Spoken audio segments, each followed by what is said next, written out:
Hey John, how do you feel about like the thing that streamers do where they have like 10 minutes or half an hour or even of just like music or intro stuff so people can fill up in the chat before they actually really go live? I mean, they press live, but it just has something playing.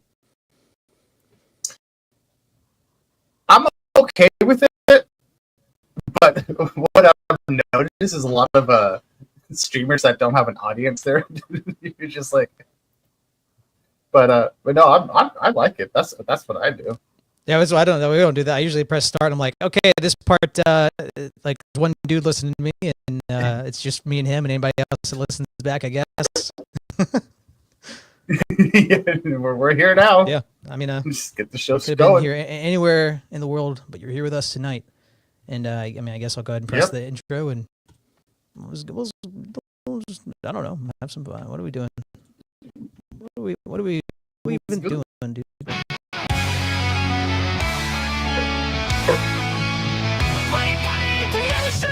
The other show you need, it'll get you high, get you wise. Bunny is the place.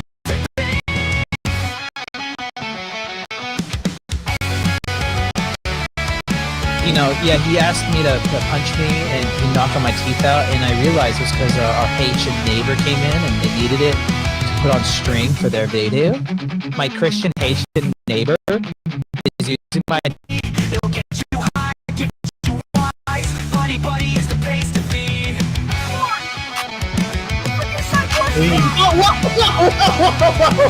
Whoa.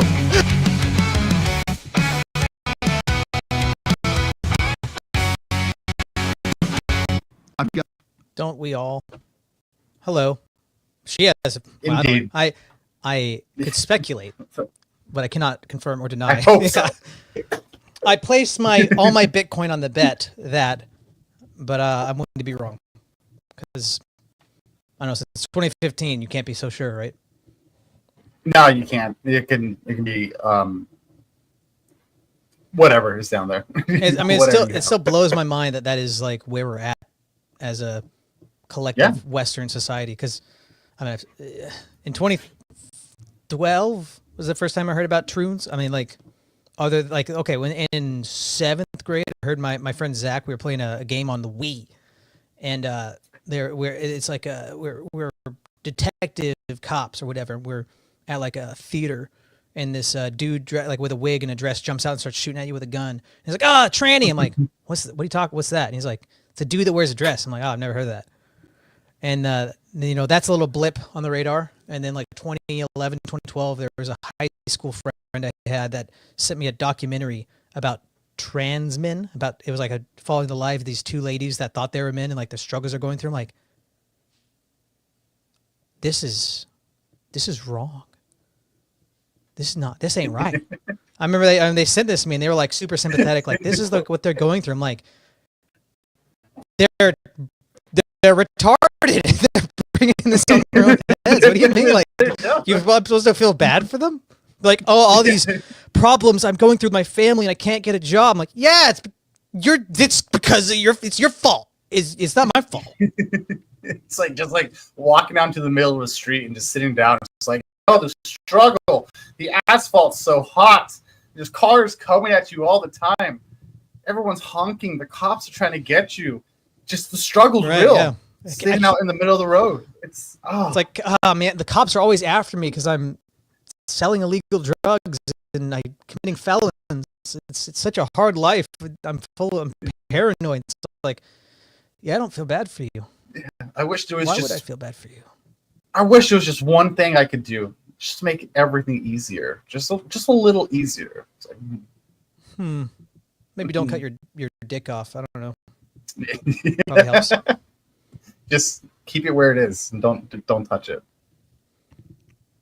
Anyways, yeah. I mean, even the fact that we have to talk about it and you hear people talking about it, making jokes and everything, I'm like, yeah, this is I mean, you know that the ground has shifted so far under your feet when it's a part of you. Like your grandma's talking about it, and you're like, "This is not the world I grew up in.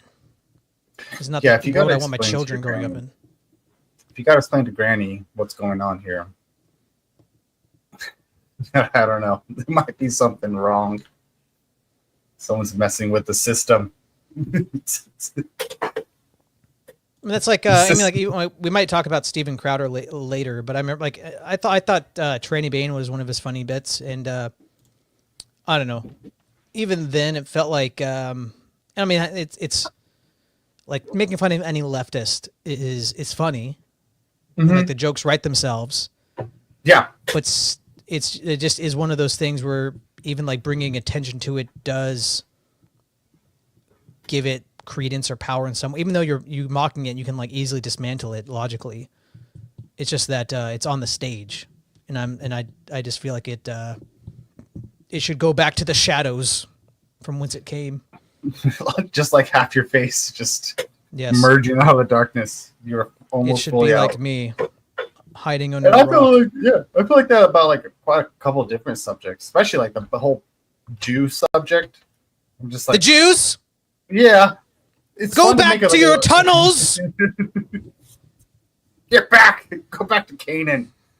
But I like to make jokes about it, but it's like if I'm just gonna be talking about it all and all on, it gets boring, it gets old, and it's just like Yep, we already know.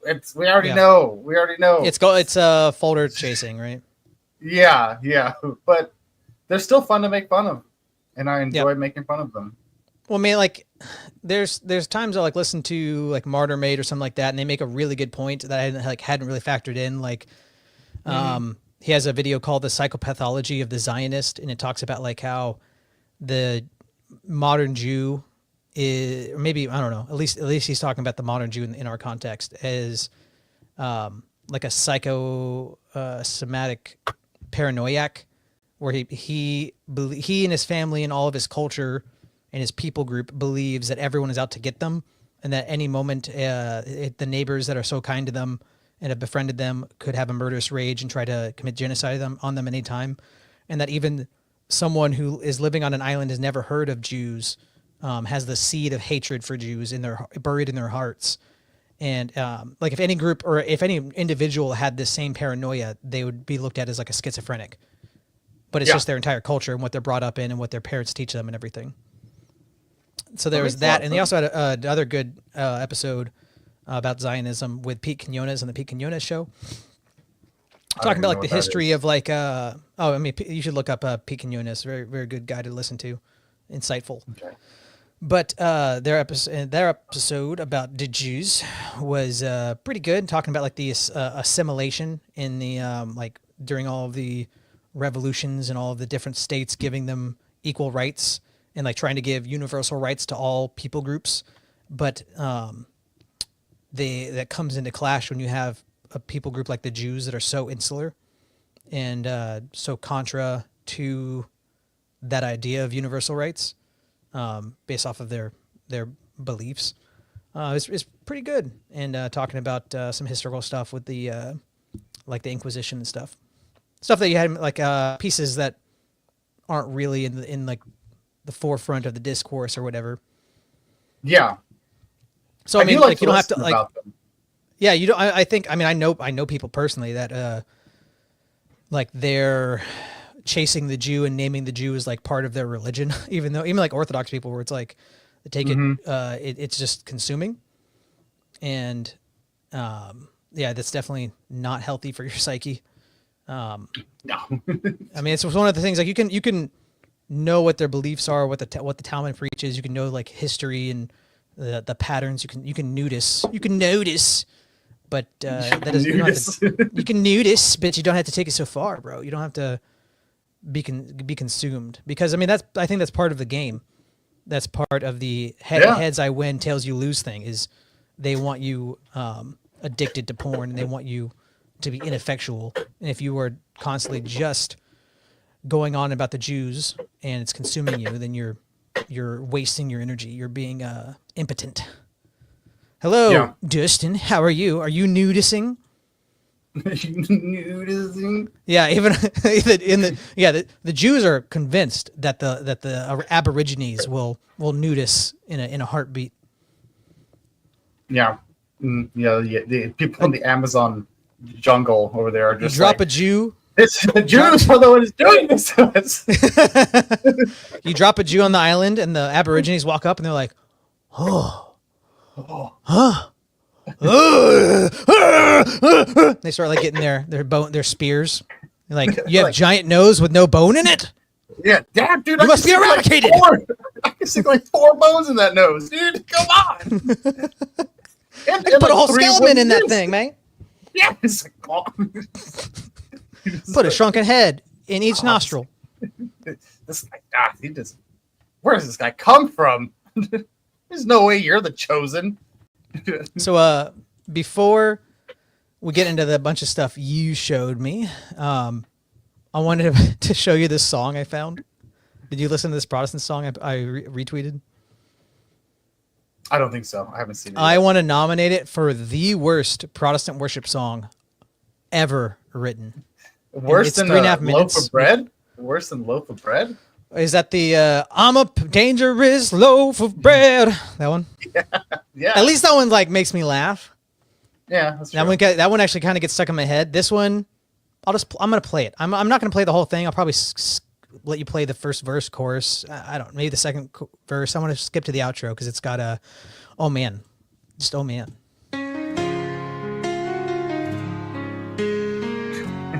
It's already.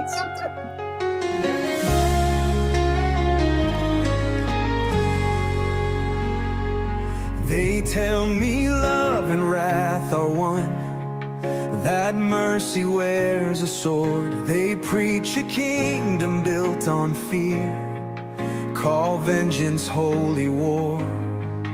But I have heard a sweeter voice, a love untouched by shame, not bound to laws of blood and stone, but grace that speaks my name. I know the one, the true, the light, not the shadow veiled in might, not the fire, not the flood, but the Father of endless love. No curses, no demands, only hands that call me home. I know the one, I know, but the cry. put your hands up in the air, everyone. Reach out. They call it justice, call it right, to fear, obey, and kneel. But how can love be born in chains, or life be signed in steel? Oh, I won't bow to Sinai's weight, or kneel to earthly kings. My heart belongs to one alone, the Christ who sets me free. Who do you think Jesus would have voted for? I know the one, the true, the light. Oh, just come on. Hands that call me home. Saint Martian saw the truth revealed. Through Christ alone, our God is real. I know the one, the Christ alone.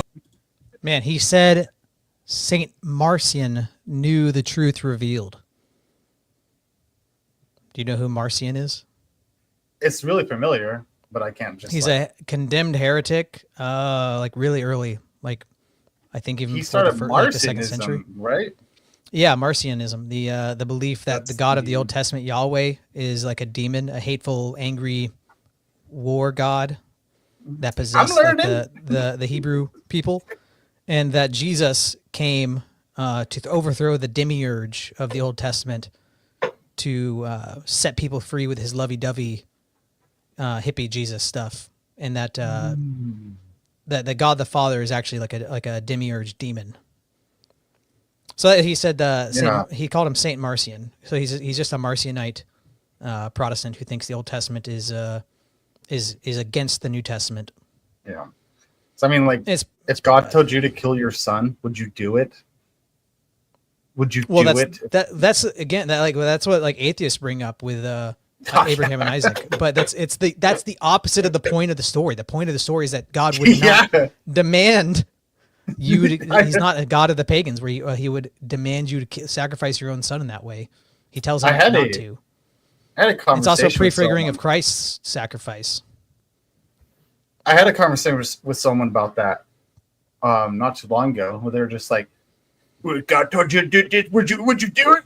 And it's like, well, the whole point of that story, and what's also wonderful, is like it's a historical there's a historical history to it, so we can look back and we can see exactly what was the purpose for that to happen and what was the outcome of that. That doesn't matter. It's like, okay, I don't all right. like it. Yeah, I was like, okay. My I don't have- incredulity trumps all. Yeah, just because I don't like it and I can't think of a reason why I could like it. You bad boy. Westford explaining Marcionism with that filter makes him sound like an evil villain explaining his plan to overthrow the powers that be. I've got a couple friends from my parish that every time I see them, I'm like, all right, let's roll. Come on, let's go. And I like start going at them. They're like, stop it. Don't stop it. Stop it. And they're like, what? Like, I don't like how violent you are. You're so violent now. I'm like, my violent arc hasn't even begun, you fool. This is just foreplay. Yeah. It's just because I like you. Yeah. If I didn't like you, you'd be afraid. That's I'm glad you showed me that song. Now You are? it's gonna be probably stuck in my head. It's a new tune. God sets Yeah. me free, and God is evil, but Jesus good. I'm gonna have to end up going and finding it just to get it out of my head. I But, have to listen to it one more time. It struck me as the type of song where like it's just completely incidental that it's a song. He just had this message that he was like, I want to throw this out there, and songs are good ways to do that because it's the most like nothing song I've ever heard. It just sounds like you just took contemporary Christian music and like condensed it and shat out this garbage. It's like a rap song, basically. Yeah. Just I don't I'm just gonna say stuff. Put a beat under me. I don't care. I don't care, man. No, I know people like that where they start playing guitar and they're just like have this whole epiphany of like, I can just sing these lyrics to them. You're just like, what's the song about? Boom. But I just imagine the that Protestant making that song was just like ready to splooge at saying Saint Marcion. He's like, oh, I want to say it so bad. Give me a song. I want to say it. All right, but I'm like the song has to have more than like Saint Marcion. I was like, I don't care. That's the only thing that matters. Saint Martin. What's what we're all gonna sing about? Saint Marcion, pray to God for us, but not that God. Yeah, isn't that weird? I wonder how that works. I don't know. I don't know. What's this thing about? Chinese TV gotta chill. I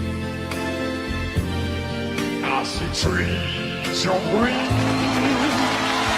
and over the street, I see the moon. Only and you, and Is that blackface? Is it Yes, blackface? That's Chinaman in blackface.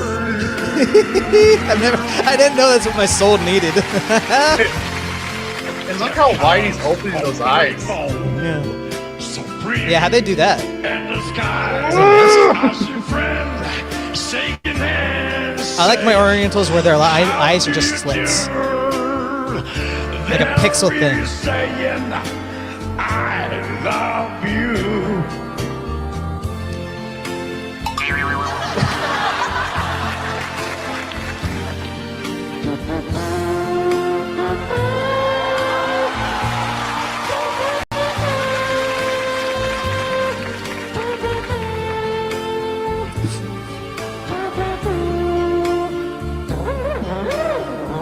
Oh, the Brax are so funny. Oh, I rubbed at Brax.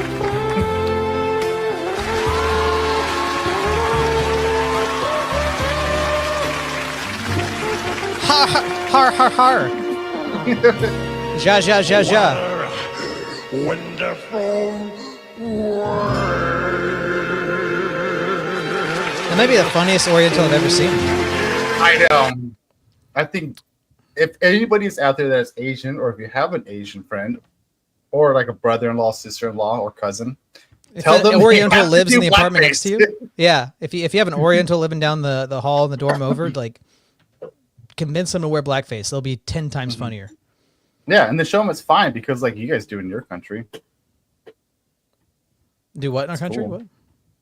No, Oh, they- obviously they do it on their TV. Yeah. So I mean, I the think we game should bring show. blackface back. What do you think? Yeah. I'm okay How with do you do? it. Oh, What a wonderful world. but that lifted my soul yesterday when I saw that. I was just like, That's pretty. there good. is hope in Enjoy the world. The Jews do not control everything. it. They can't. They can't control my my personality. You can't control blackface, okay? You guys That's can the have one thing they everything should get else, this. but we want that. I'll be in my gulag in blackface if you don't mind. Just get the. You're making me charcoal. look at Nick Fuentes. This better be can't good. remember which- I don't want to. I don't can't want to look at remember Nick which one. Fuentes. I don't remember which game this was. all the talk of race, the more we talk about it, the more we bring it up, the more racism. What is wrong with Oh, yeah, his now I face? remember. What is wrong with his mouth? Why does his mouth move like that? actually happen. The weird, it? creepy, ugly face with the weird, creepy, and doesn't really work. I don't know why That's he's with making the this face like and moaning the what's sound. it dying. The more Like, what is Scripture that? What is this interprets face? scripture. What is? And then the weirdo mouth. racism actually What and what? Why does it move this way? happens. This is like I try to tell. Thank you for saying this, like, because like He is this because he's is- got I try to palsy. Sounds dude. like I he's don't know. nutting. these people, and they're like, have the prudence to reject the Jew hate. Like, okay, we're not going to put up with that. That's dumb. No, But also, if you So would you guys all basically safe to say welcome us not talking about Israel nearly as much? Dude, and then the minder. And is that guy Jewish? Is that guy Jewish? Can someone find that information out for me? Who is that guy? Who is that guy rubbing his hands behind Charlie Kirk? I too am critical of Israel, but I love them and they're our closest ally and I love going there. And you may not have a puritanical view of the Netanyahu government, but we reject Jew hatred. Am I right, everybody? And then you pan over. Who's that in the shadows? Oh, and one other thing, Charlie, can we stop talking about Israel so much? I mean, seriously, let's talk about housing. Let's talk about something else. Can we not talk about Israel so much? I mean, I'm just mashugad. I'm just so tired of it. I'm Are you fucking kidding me? Seriously? Whoa. calling us out and like whatever, that's not going to happen. But And then that. That's not gonna happen. What are you doing, dude? whatever, that's not going to happen. What is that? Dude, this guy is that? sucks. all the talk of race, the more we talk is about the it, the beginning? more we bring it up, the Yeah. more racism. Oh yeah. I remember look this at that. one. Look at that face. Yeah, I remember this one when I put in there. Come My brother and come I back. were always just. All the My brother and I can't stand Charlie Kirk, so every time we find a video of someone dogging on him, we're like, "Hey, did you see this one?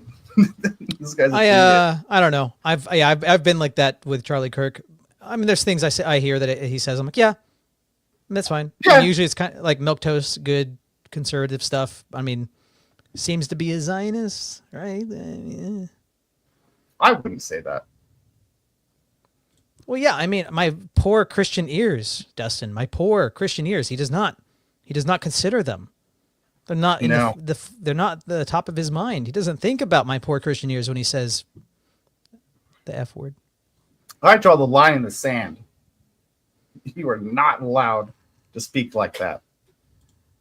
Is that what Christ wrote in the sand when the Jews were trying to stone the woman caught in adultery? I don't know. Could be. Could be. Speculation. True, what? I'm not Jewish. I wouldn't know. Yeah. Actually, I might have a little bit of Jewish in me. I found out.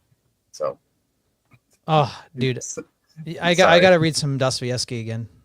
I read like all of his work in like a year, in like 2019. I got to read them all again. It's so good. Have you read Dostoevsky? I have not. Ah, bro. Well, now I know what I'm doing this weekend.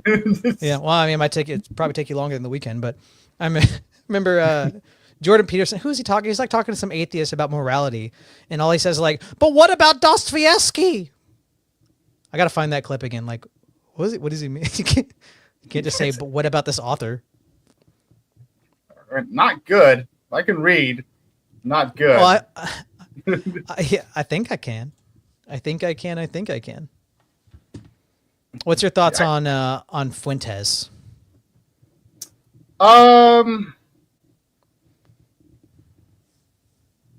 Basically like Charlie Kirk. You know, you guys Yeah. both kind of annoying. You guys both sometimes say something true, and it's just like I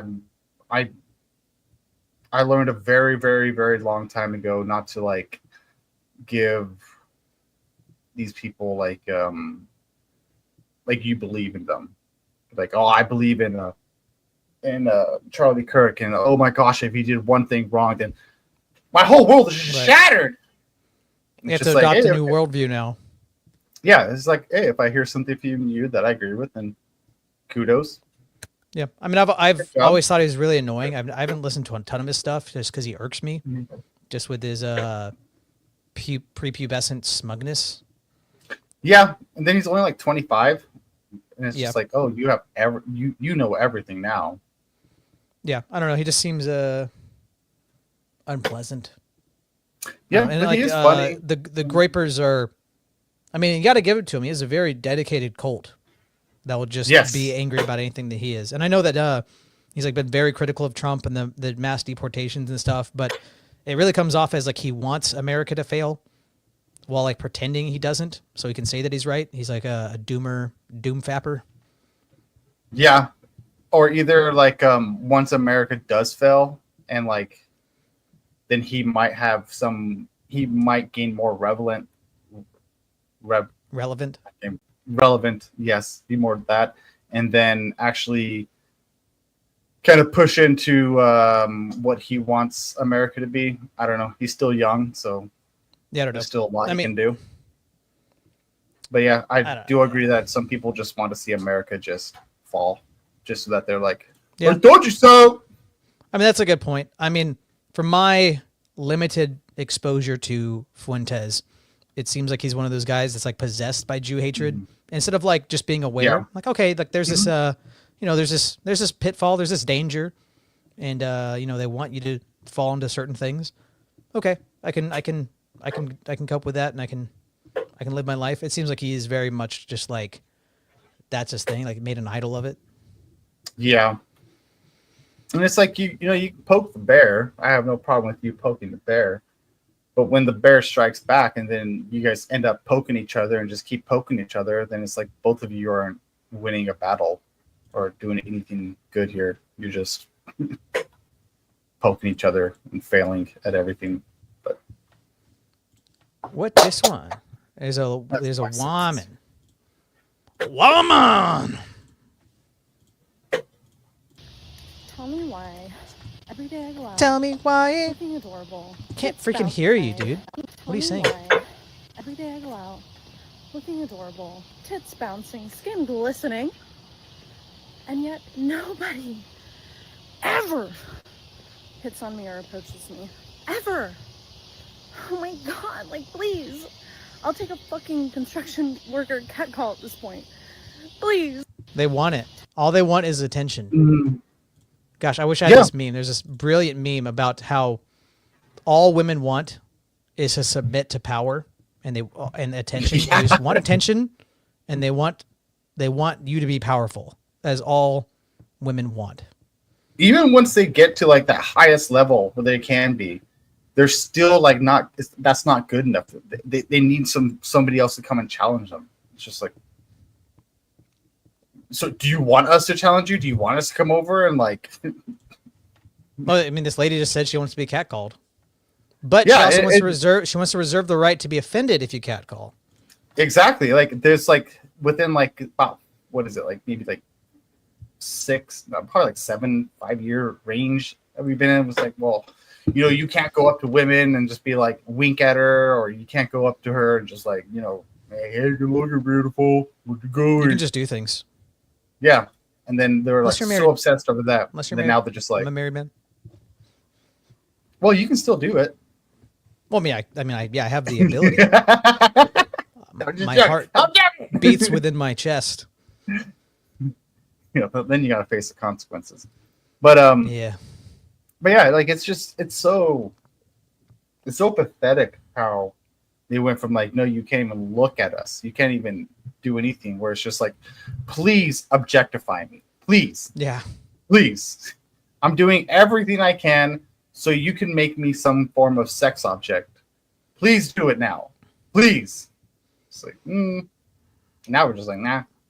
The dating pool at large, at least here in America, is so effed, dude. Like, women have been destroyed by feminism, and men are weak and addicted to video games or whatever, and now women just want them to like oogle them. Mm-hmm.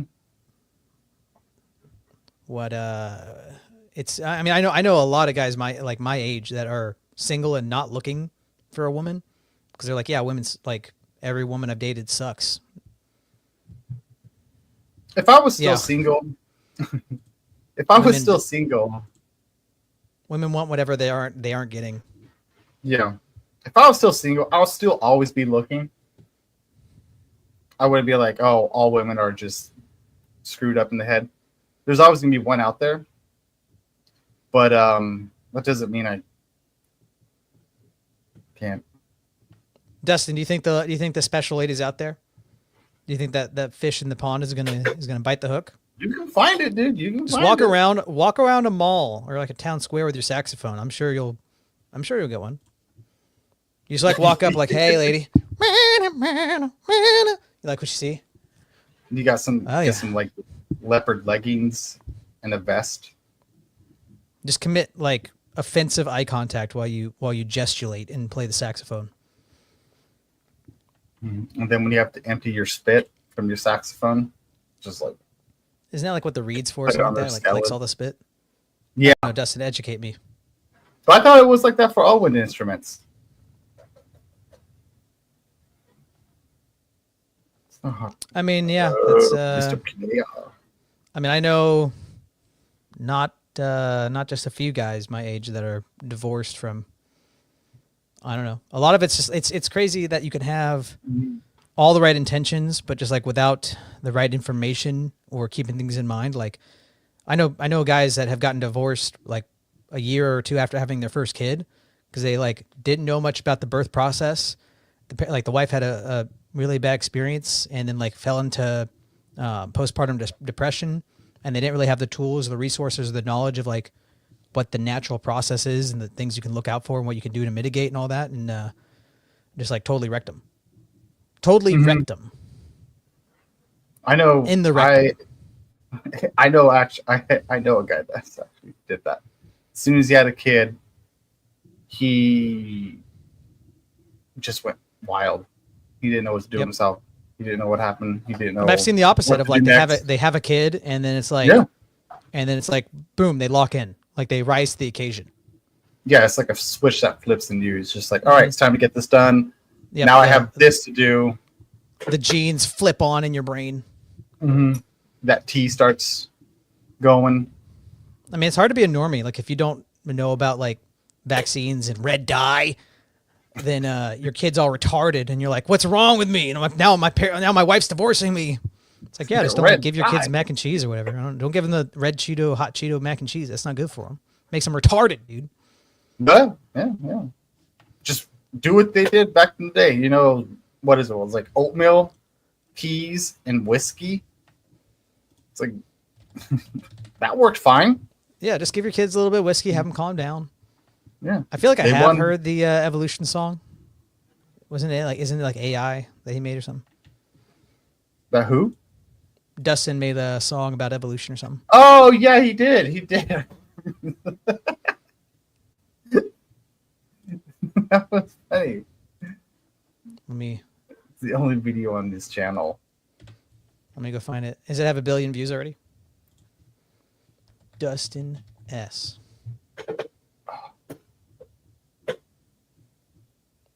I gotta find your channel. It's just Dustin S. Ain't coming up, bruv. Evolution song.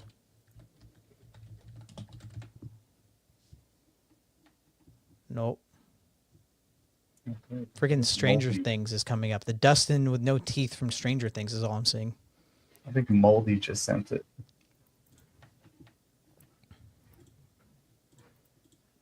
I wish Oh, how I wish I could just copy and paste from freaking StreamYard. I have to open up my own link. To I my did. own stream. What?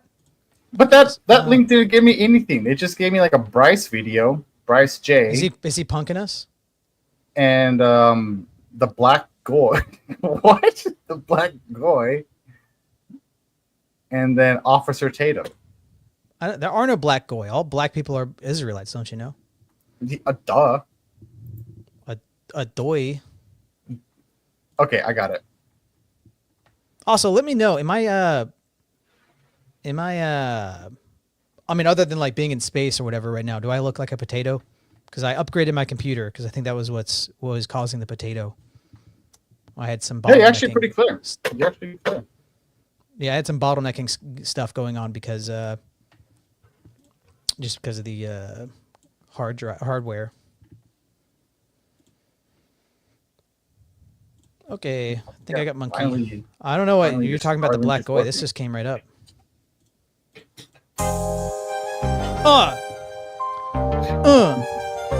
Shit. That's Come Ellen on. DeGeneres trying to be sexy. Here I am walking around with my tongue out. No guy's kind of cat call me.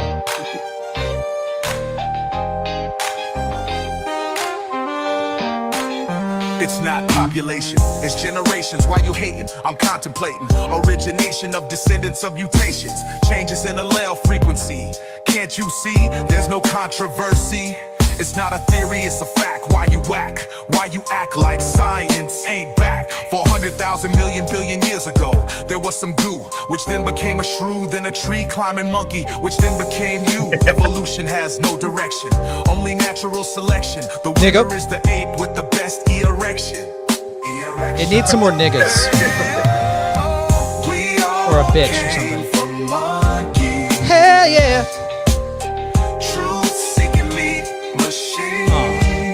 Thank you. You too. Taste real good. Lose the tail and climb down from the tree. Everybody evolved into you and me. Accidental, instrumental, survival is transcendental. Logic is only mental, physical rental of the gentle, experimental, sentimental, social construct that's purely coincidental. Incremental governmental development of society, just another way to cooperate, regardless of variety. It's all force, not preference or morality. That's why we vote to stop our chimp brutality. Ooh, ooh, ooh, ooh, If one thing looks like other thing, they clearly are related. It's not the same material, but it's shared, not created. Let me introduce you to my family tree. My auntie was a banana and my uncle was a pea. One cousin is a snake, but there's no fraud in the mail. The other isn't fat, but she's definitely a whale. I'm asexual. Have you met my son? I'm so proud of his newly formed nub. Okay, good. I was gonna say not enough nub. My tears when another compatible mutation suddenly appears. Oh, well, thank you, hello listener, for the raid. Truth-seeking meat machines. Eat the cantaloupe, taste real good. Hell yeah. Lose the tail and climb down from the tree. Everybody evolved into you and me. Nigga. Thank you, Tony. You a real nigga for real. Shit. Tony's pretty cool, though. Hell yeah, man.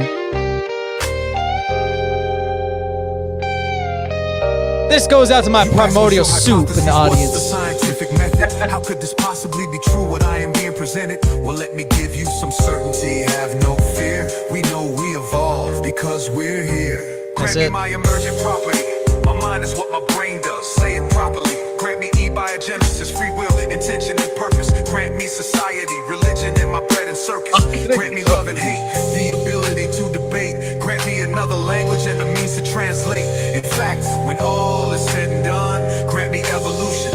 And this argument is won.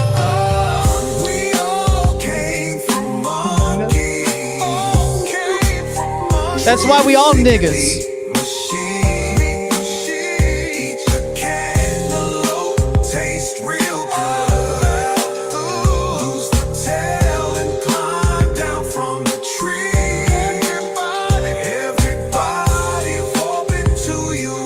can't turn it up more. I would if I could.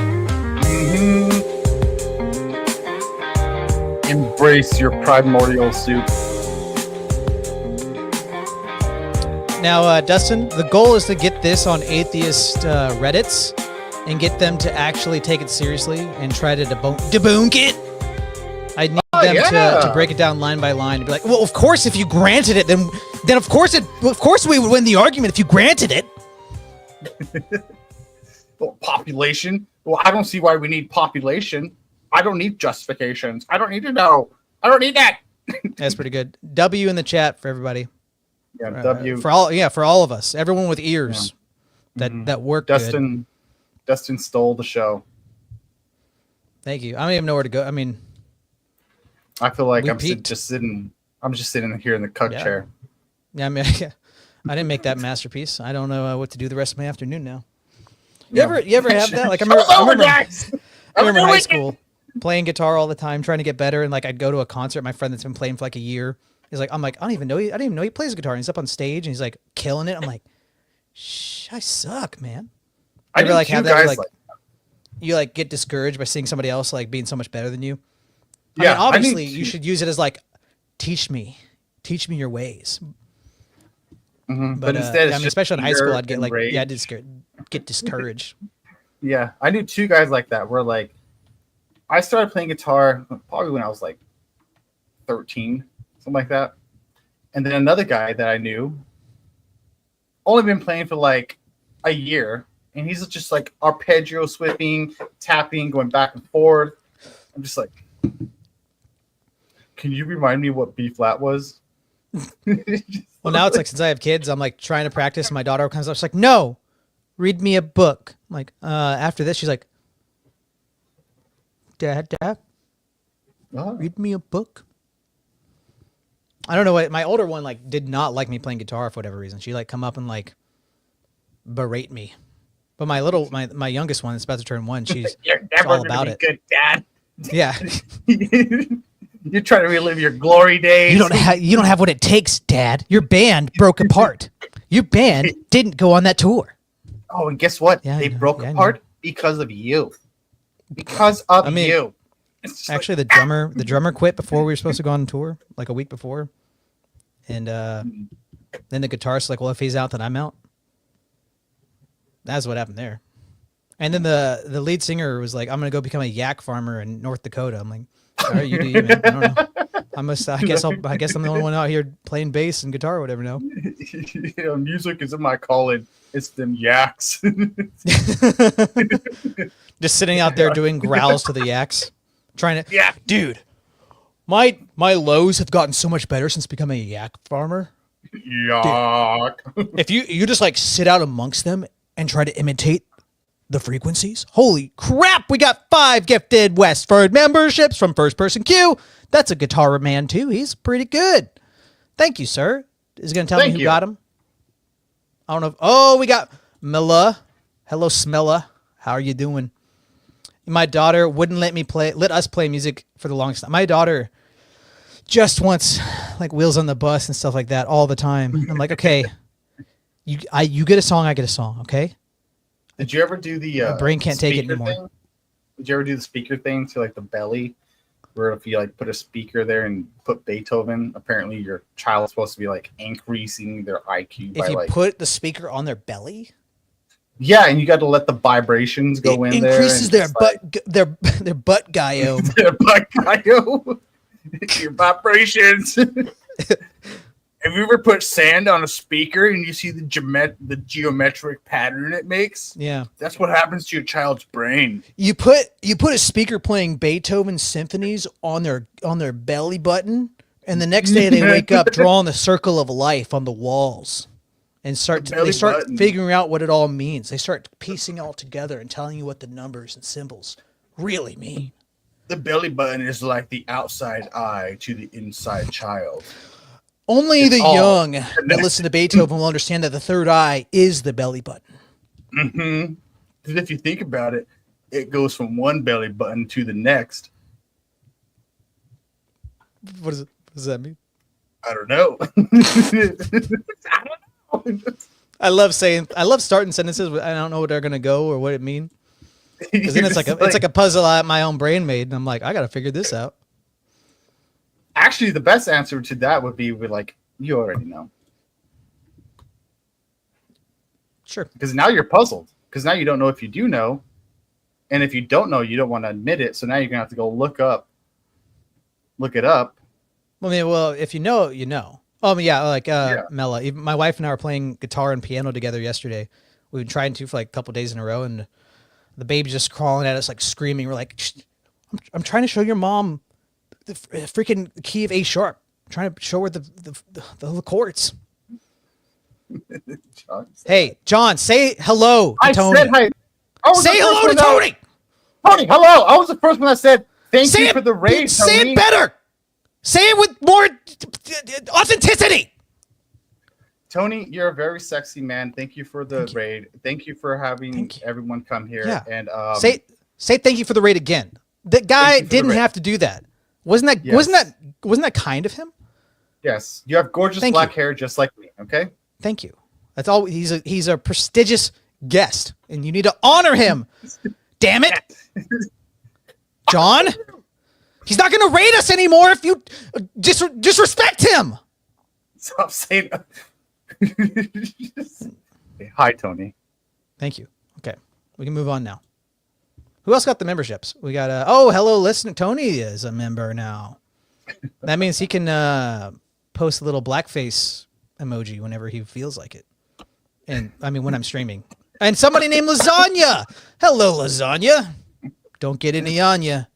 I don't know who got the other two. What was that one song? No. Bitch Lasagna. Bitch. Yeah, lasagna. bitch lasagna. Bitch lasagna. That's a pretty good one. I saw somebody like upset about PewDiePie on Twitter the other day. Everyone's always upset about PewDiePie. Other than he said the hard R once, but I mean that's like who doesn't? Just a word, right? I mean, my kid does. I don't know. It's just like, can't get away from it. As long as you keep that inside the house, right? You're lucky you're being homeschooled. We went. It was my wife's birthday yesterday, and we went to the river. And on the way, my daughter started saying "Sigma, Sigma, boy." I was like, "Where did you learn that? Who's corrupting you, child?" Sigma, Sigma. Was it the Jordan Who needs to be punished?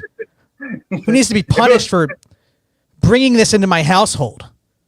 I am the king of this castle, and you're bringing this into my realm. He's probably a little listener. I don't know. Hell, listener, are you grooming my 3-year-old child on Discord or something? Teaching her Sigma boy? Austin D'Adelio is also a member. Austin, what's and up, Randy man? West. Randy West. I was so pissed. Yeah, we stopped. We got out of the car. Like she kept saying, like, "Can I play it? It's fun song. It's fun song." We're like, "No, we're going back. We're gonna go back to Wheels on the Bus. All right, that's fine. Wheels on the Bus. Repeat." My daughter's funny too. She's started like making up her own songs, and she's like, for whatever reason, last like week, everything's been in the morning light. She just like it'll be like 3 p.m. and she starts singing, "I had cereal in the morning light." In the morning light. Like, what is that? And like everything's just about the morning light now. Well, she can be the next Taylor Swift, man. And then now she's like, I started every night I sing her like Baba Black Sheep and Mary Had a Little Lamb and all that kind of stuff. And now like she's Baba Yaga. Baba Yaga. But she started saying, "No, sing Baba Black Sheep, eat food." Like, what does that mean? All right. Eat food. She also does this thing where she's like, "Sing this song." I'm like, I don't know the Banana Tree song. What are you talking about? And she's like, "The banana tree." I'm like, what's the chorus? You gotta help me out here. I don't know what you're talking about. You know. She's like, "Sing it, Dad." I'm like, all right, so I'm not making up a song about banana trees. Like, that's the wrong song. You're mixing 2 different songs together. You're so pitchy, Dad. It's not the right That's words. like putting the Star Spangled Banner and Stairways to Heaven. We don't mix those 2 songs together, Dad. You have to have Jim Crow laws, but with those songs specifically.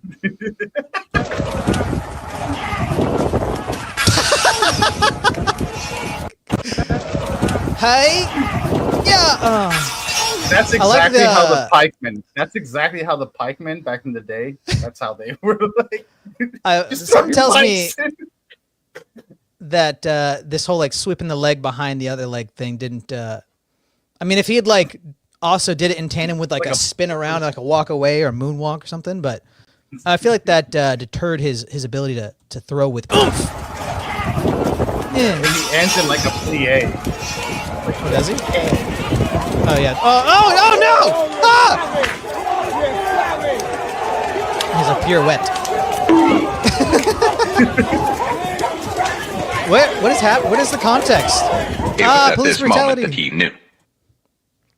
What's happening? Where is this? California still? Are they still doing stuff over there? No, this is Europe. Somewhere in Europe. Oh. But it says "Wake Up America." It's just. You know how it is. What is that flipped over garbage? But it does look like he's in Dump like thing. an American football jersey shirt, Yeah. and then like he ends like keep going a little bit, like you missed his ending. Oh, Like he's just oh, like, yeah, Yeet. yeah, yeah. I showed those. I mean, he's got cops dance inside. moves in spades, but he does Yeah. not have the. He doesn't have the upper body strength. This is what happens when you let ballerinas with minds. It's like, no, you just stick to ballet. You don't have anything to say. Yeah, I got to hear this part again. Where is it up here? Oh yeah. I want that on a classic like bunk bunk repeat. That's what I needed. Yes. We all needed that. Oh no. Just because I wasn't afraid to say this is my a new thing, dude. Oh my gosh, I What don't know is if you know BBL? about this. You don't know what a BBL is? am I supposed to? All right, It's chat. Brazilian. What's no, don't say it. Chat, what's BBL? They all big- left. They're just like, we're done. Big booty licious. Just because I Close. ain't afraid to say my big booty licious be smelling like a dumpster juice. Okay, since Cat's not saying anything, it's a Brazilian butt lift. What? It's where they take the fat out of Butt your lift? Yeah, they take the Oh, fat. I thought they out said of, like, lip. your- I thought you said Oh, lip. no. What? No. They take the fat out of like your thighs, or maybe you have like excess fat around your mid waist, and they transfer it into your badonkadonk, Uh-huh. and you get a dump truck. I like this more. Lemurs that put you in a box with a blanket, so they feel safe. Like they feel safe from you now that you're in the box with a blanket.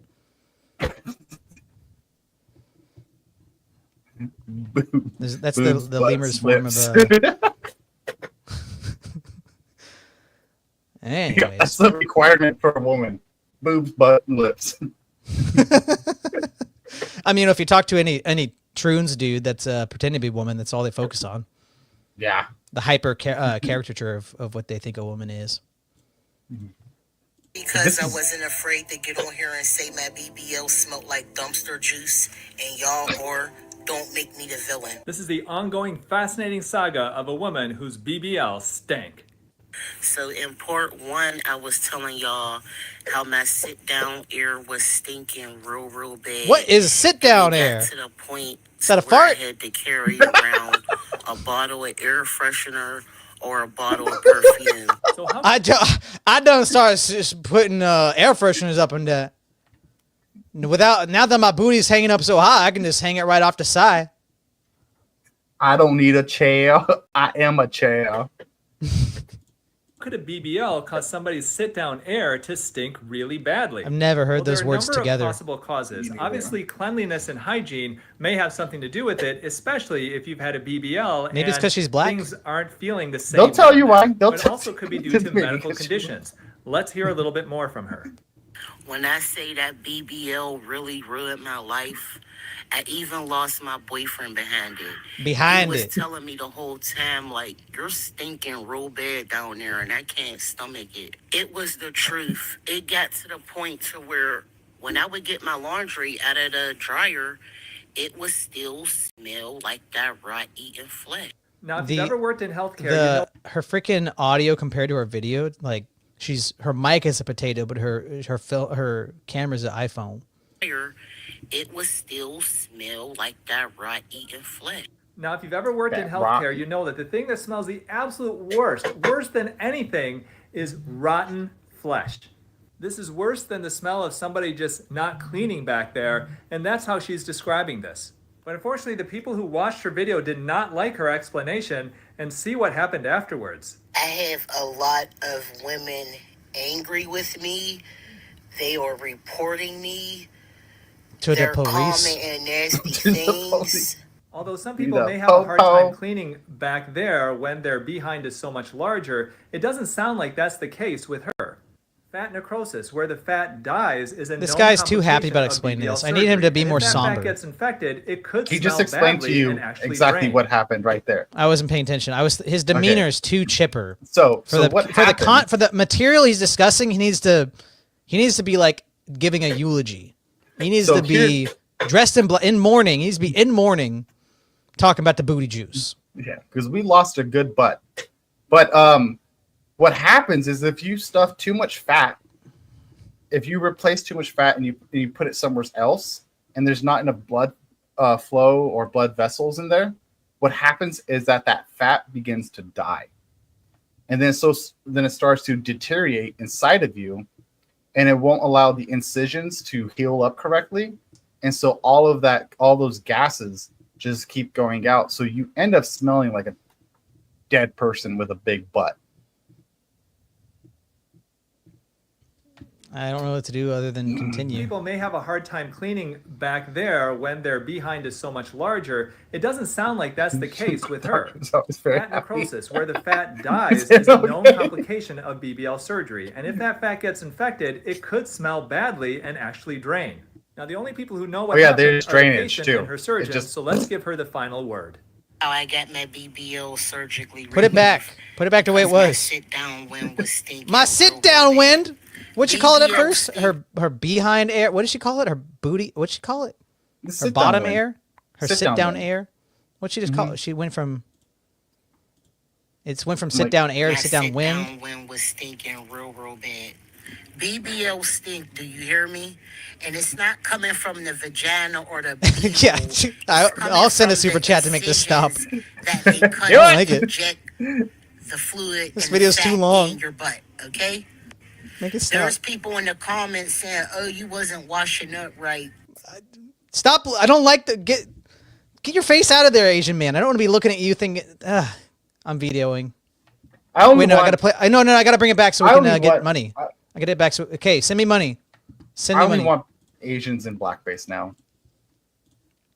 This is me providing for my family. Everybody, send me money. I'll make it stop. Coming from the incisions that they cut to inject the fluid and Ah. the fat in your butt. Ah! There's people in the comments saying, "Oh, you wasn't washing." We've up lost 10 right." 10 Come on, viewers let's at be this. real. It's coming It better be out worth the of super chat, y'all. Andy, Cyber Andy, come in clutch. I Come in don't clutch, care bro. what y'all say. Make it stop, stink. Andy. And if it's not healing properly and your body is It can't heal properly because I the can't hole keep will sitting remain down. open and the drainage will continue to come out and stink up your linen, stink up your underwear, stink up everything, okay? If you're cleaning regularly and healing properly, your BBL should not stink. But if you have a complication like it sounds like she did, then I guess it could. Then I kinda guess like- it could. You heard it from the doctor here, guys. I guess I dislike it could. him. I dislike him just as much for some reason. Yeah, Maybe they're it's because about he's the an same. Oriental. It's just like I said. It's the chipper attitude with the subject matter gives me the ick. Like he's imagine him like explaining to you like what cancer is. It's like, well, you Well- know, cancer is this thing where it creates these cells and it goes inside of you and then it starts just killing you and then you just end up dying. Right. And we didn't even get like a happy conclusion, Mela. It wasn't like, and now her booty air is clean. The earth is healed and the booty air no stank no more. It was just like, yeah, some people's booty air just stank now. And anyways, like, comment, and subscribe. Yeah, guys. Send this video to your father and your mother. Your flesh is rotting from the inside. Well, I didn't get a super chat, so I got to play the video again until someone can make it stop. What's happening. That's this exactly is what was it? Somebody said we got to stream for. Moldy said we got to stream for the next 3.5 hours. I'll send a super All right, that's chat. 3.5 hours. That's we've been going for an hour, so 2.5 hours more of the booty air until we get a super chat. I'll send the super chat. If no one's gonna do it, I'll promote my own show. I'll let YouTube take 30% of my own money that I'm gonna split with Wes just so I can make it stop. Just because I don't want. Because I am powerless. I am powerless to make this clip stop. I have to have money. Anyways, just because I don't want to watch it again. What I gave to you for the show to watch, I don't want to watch it again, so I will therefore give money. Yeah, you have to atone. Yes, atone. Okay, we don't have You to have a do business this one. right now? Are you regulated? Yes. You are? Why are you regulated? What is he talking You're about? regulated? By what? You should have the freedom to say whatever you want, to talk whatever you want.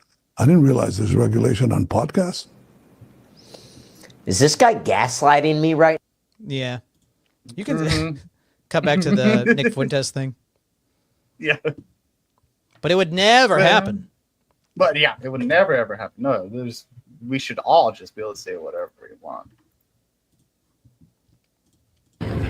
I want to ask Netanyahu, what'd you do with the money we sent you? Oh, I think I've seen this one. Was it like the ducks are doing the duck love and she doesn't like it? Yeah, they're just making more ducks. She hates ducks. This is the beginning. This is the founder of Duck Planned Parenthood. Duckophobia. Get away from her! Get away from. Get away from her! She didn't consent. I didn't hear it. I did not hear her quacking consent. Hey! Get off of her! Bitch, you're not even wearing a bra. Hey! Shut up. Stop it! They don't speak English, lady. Get us a net! Get a net. I need to kill these birds. Does somebody have a shotgun? I know. She thinks that's killing the other duck because it's using seconds. Hey! She's just making it more scared. Making it scared. Oh, there she goes. Oh no. She's like, I'm liberating them. Now the ducks are scared of people. Yeah. Just interfering with life. That's what ducks. The old man that feeds the ducks bread every weekend is going to be like, why won't they come to me anymore? She has to follow. She ended up with the net. How did she end up with the net? Wait, yeah, what the heck? Someone get me a net. And someone's like, all right, I'll see where this goes. What she yeah. doesn't have the net. Some dude gives her a net. Oh, it's another lady. Oh, yeah. Yes. I think if the duck goes all the way out there, she's gonna fall. She has to follow. There's no shot. She's. Tell me there's like a drop off on the other side of that bridge. Yeah. No, all in the name of a good day's work. Just all in the name of empathy. Something. I don't know. What the hell that's supposed to be. I've been out here every day screaming at the duck coitus, and not one man has catcalled me. Yeah. I'm not wearing a bra. I'm yelling at the ducks, getting in the water. Somebody gave me a net, but nobody will give me their attention. Why won't anybody date me? Why? Do I not meet your requirements? You must really want me to play that Netanyahu thing because you sent it to me twice. I did? Yeah, don't worry about it. Oops, my bad. Oh my, you sent it to me 3 times. These What? links are all just the Netanyahu. Is this one Netanyahu too? No, okay. Share this tab. Colin Rugg, co-owner of Trending Politics, investor, American. I don't know who this guy is. Am I following him? I am following him. Who is this dude? How am I following you? I don't want to follow you. I don't know who you are. New Hulk Hogan. New fitness influencer Joey Swole Oh, yes. quits after bending the knee to the woke mob by apologizing for honoring Hulk Hogan after he passed. The gym positivity influencer tried backtracking, which clearly wasn't good enough. Swole now says he's done. Oh no, that's not. I mean, unless this whole thing is sarcastic. I think it's just a normal quote. All the good I've done, all the people I've helped, all for nothing. When I need help, when I need kind of sympathy, nothing. I truly hope all the people I've inspired to do great things in their life and paid forward to help others can carry on my message. But no matter how much good you do, no matter how many people you help, they just wait for a reason to hate you and tear you down. It's true. Either die a hero or live long enough to be the villain. Thank you for your support. Please remember me and smile. I love you all. I'm done. This dude? Yeah. I owe my followers, my community, and all of social media an apology. A few days ago, I reposted an old video of me in the gym wearing a Hulk Hogan Halloween costume on the day that he passed. Last night in my live stream, a lot of people expressed how upset and frustrated they were with me. I'm not your brother. Instead of listening and understanding like I should have, I became defensive and said that I was posting to celebrate the wrestling icon, the person that so many of us looked up to as kids that we... Now, if you zoomed out, if you had one of those fisheye lens, and you could see the passenger seat, you'd see the man with the gun. Somebody back there just like, say it. Yeah. Say it. You'll never see your wife and kids again if you don't apologize for something. You'll never get your hands on Trent again. Don't ever say it. Don't ever. That made us tear our shirts and take our vitamins and say our prayers. I Your didn't know vitamins to are the Trend extent of and all the Dicot. horrible things that he had done. Since last night, I have done a lot of research, talked to a few people. What has he done? And I don't learned even all know. of the horrible He's in a couple things bad that movies? that man has done, which is way more Yeah, than that's what I just thought making too. a mistake and being human. Oh, hey, Austin So Adelia. because of that, I have $10. taken the videos down, and I apologize to anybody that I offended. I am sorry. Also, during I don't last accept. night's live stream, You're not groveling I used enough. the word colored instead of saying person of color, which is a very outdated, very offensive term. A few moments later, somebody educated me and told me that it wasn't okay to use that, which I immediately What year are we apologized living to everyone in, and dude? said I would never do that again. So once again, to anybody that I offended, I am sorry. You know, my hope... Now, me listening to your apology has offended me. You need to come out again. Grovel harder. Yeah. And so what the thing that Hulk Hogan did that was just bad. I mean, it was so bad. You would not believe what it was. I don't know what's in my eye. But there's it was like I don't even think you can comprehend what it was, dude. It was so bad. He had a sex tape? No, not even that. Left wouldn't. No. They'd like cheer him on for that or something. Yeah, they'd be like, "Damn, he he was a Hulk man? Hogan and this." No, he said the naughty N-word, and he didn't want his daughter to be sleeping around with N-word. Wasn't that on the sex tape or whatever? That was as he was pounding an N-word.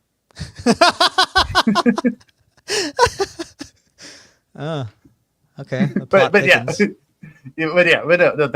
the thing. And then now, like, the whole rage about is like Hulk Hogan was this crazy far right racist dude who hated all black people because he said the N-word once, and he doesn't want his daughter sleeping around with black men. And I'm going to stop you there. hoeing out. Finish, but I want you all to know that because of Austin Titilio's $10, he has appeased my wrath, so I will not be saying the joke that'd be calling back to the other thing. It was a good joke, but I don't even want to hear it. It's nasty. So thank you, Austin Titilio, for keeping back the tides of my humor. You've appeased me, and the audience thanks you for it. Anyways, go on, John. No, that's it. That's okay. What's I still have another Hogan's 30 horrible seconds. deed. Page, my whole brand is based on holding people accountable and doing better. I would be a hypocrite if I didn't hold myself to the same standards. I am human. I am still growing. I am still learning. And I promise hope all of he you, Throws I a will hard do R at the end of better. this. I want it have to be a nothing joke. but love. Redeem and yourself, kindness man. Where are in your my balls? heart. I will continue to try to make the world a better place. And once again, to everybody, I apologize. Not good enough. Yeah. You've only made me You angry. gotta be like, I apologize. Hit that hard R and hit it hard. Black women don't like when black men sleep with white women. Tell me more. I know. Like it's just like, what are we gonna do? I mean, this world is in such a crisis. Oh my gosh, Joey Swole is not gonna come back on the internet. I have no idea what we're gonna do, guys. Hey, John, how do you feel about race mixing? Do you care if the Mexican race gets Mongolarized? I have no problem with that. I mean, when I get married, I will be definitely race mixing. So, It's one of those. I mean, I've seen people say it's like her like a sin. I'm like, that's no, definitely not.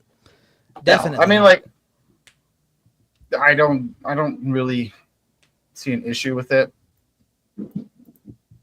But is he human? What the dude that we just watched? I mean, I think or so. me. Plenty human. Do you want to see? You ever seen that movie? Ever seen Troll 2? Anyways. No. Anyways. But yeah, I mean, I think there's unique challenges with race mixing, like feeling like you have a foot in each world, but not really part of either of them. I think that's a common thing that like half black guys struggle with. Like my white family doesn't look at me as one of their own all the way, and my black family doesn't look at me as one of their own all the way. So I think it's got unique challenges, but that doesn't mean it's like morally wrong or whatever. Isn't that like another thing? Isn't that like another Fuentes thing? He hates race mixing. Yeah, he does. He does. So I think my position is that people can have preferences, and there's nothing wrong with having like wanting to marry someone that is more genetically or physically, phenotypically similar to you. I don't think there's anything wrong with that. I mean, I know some people that like on the left, and they think that like you're committing genocide if you don't sleep with mentally ill dudes or something. Yeah. He said, I am human. Well, let's go back to that. That's putting into question for me now. How do we know this isn't just an AI video? Anybody that I offended, I am sorry.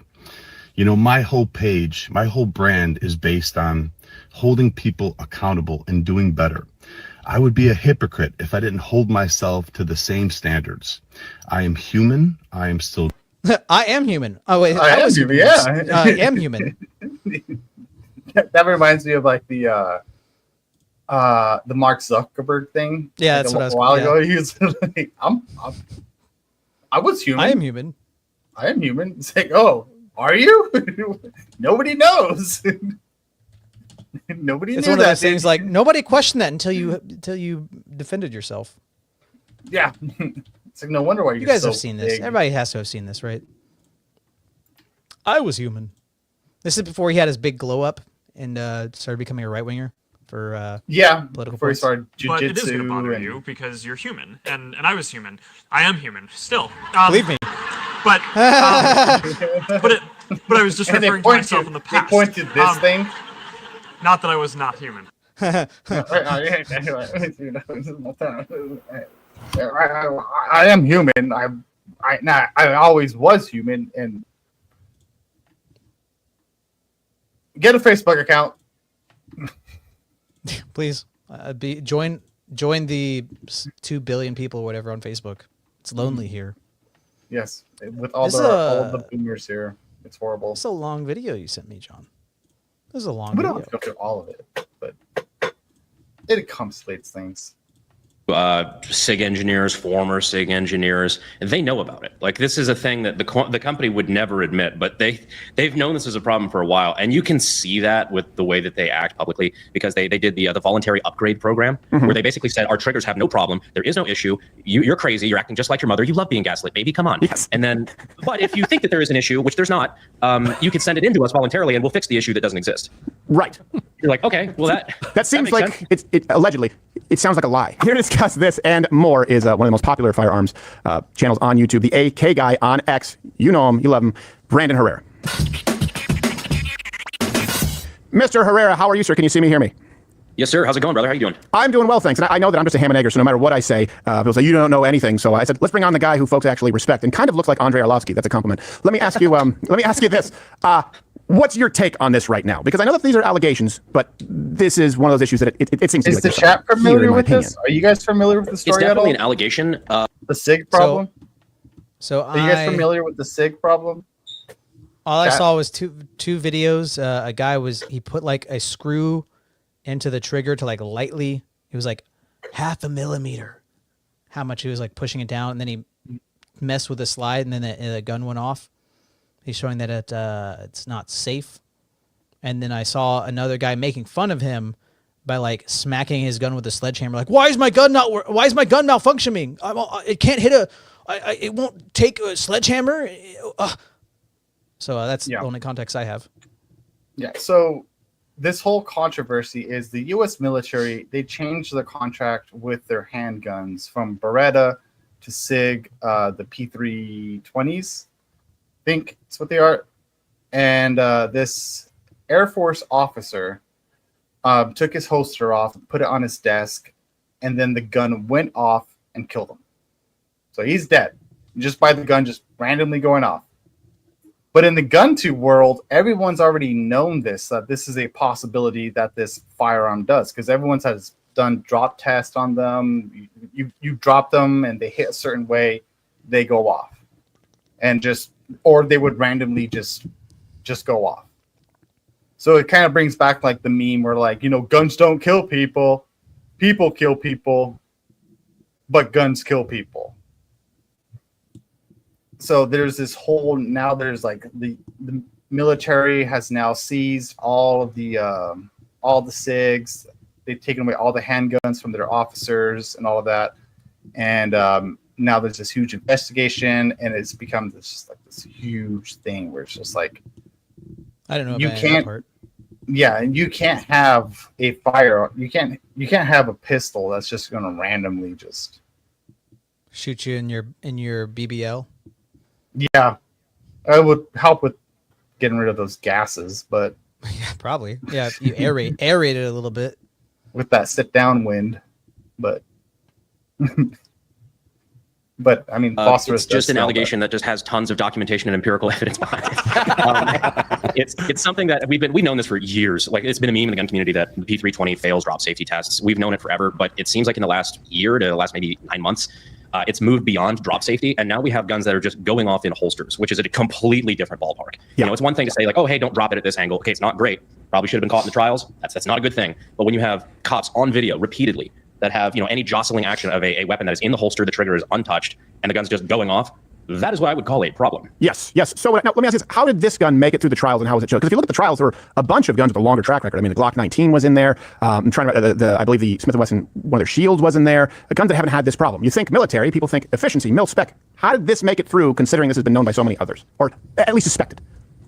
For sure. Well, there's a couple different ways that could happen, but one of them, the one that I think is the most obvious right out the gate, is that the military testing, they've got certain parameters that they test for, and they try to test every handgun to the same standard. Those include drop safety tests, but they'll include, hey, it needs to survive X many drops from this angle. And if you're not testing the problem angle, then you're not going to see the problematic result. And so if this particular gun has an Achilles heel that can't be found by the testing that all the pistols were subjected to, you'd never know it in the trials. You wouldn't find that out until a couple of YouTubers start fucking with it. Yeah, but this is the drop issue, right? The drop testing has been known since 2017, but that's not the only issue right now. So this is after, and I know you know this, but for those who are unfamiliar watching, there was a Michigan State Troopers P320 went off. The FBI conducted this investigation, and not all of it was redacted. So SIG, sometimes I believe, is pointed to this as proof that, see, it's safe. But actually, in that report, they said an uncommanded discharge is possible if sear engagement is lost. And, by the way, disabling the striker safety lock through movement and friction could warrant further investigation. And this is something in there, too. It's a brand new unfired Sig Sauer M18 pistol, which is the military equivalent of 320, was obtained from MSP to determine if the test could be repeated on another weapon. On the first attempt, the striker safety lock successfully prevented the striker from impacting the prime case.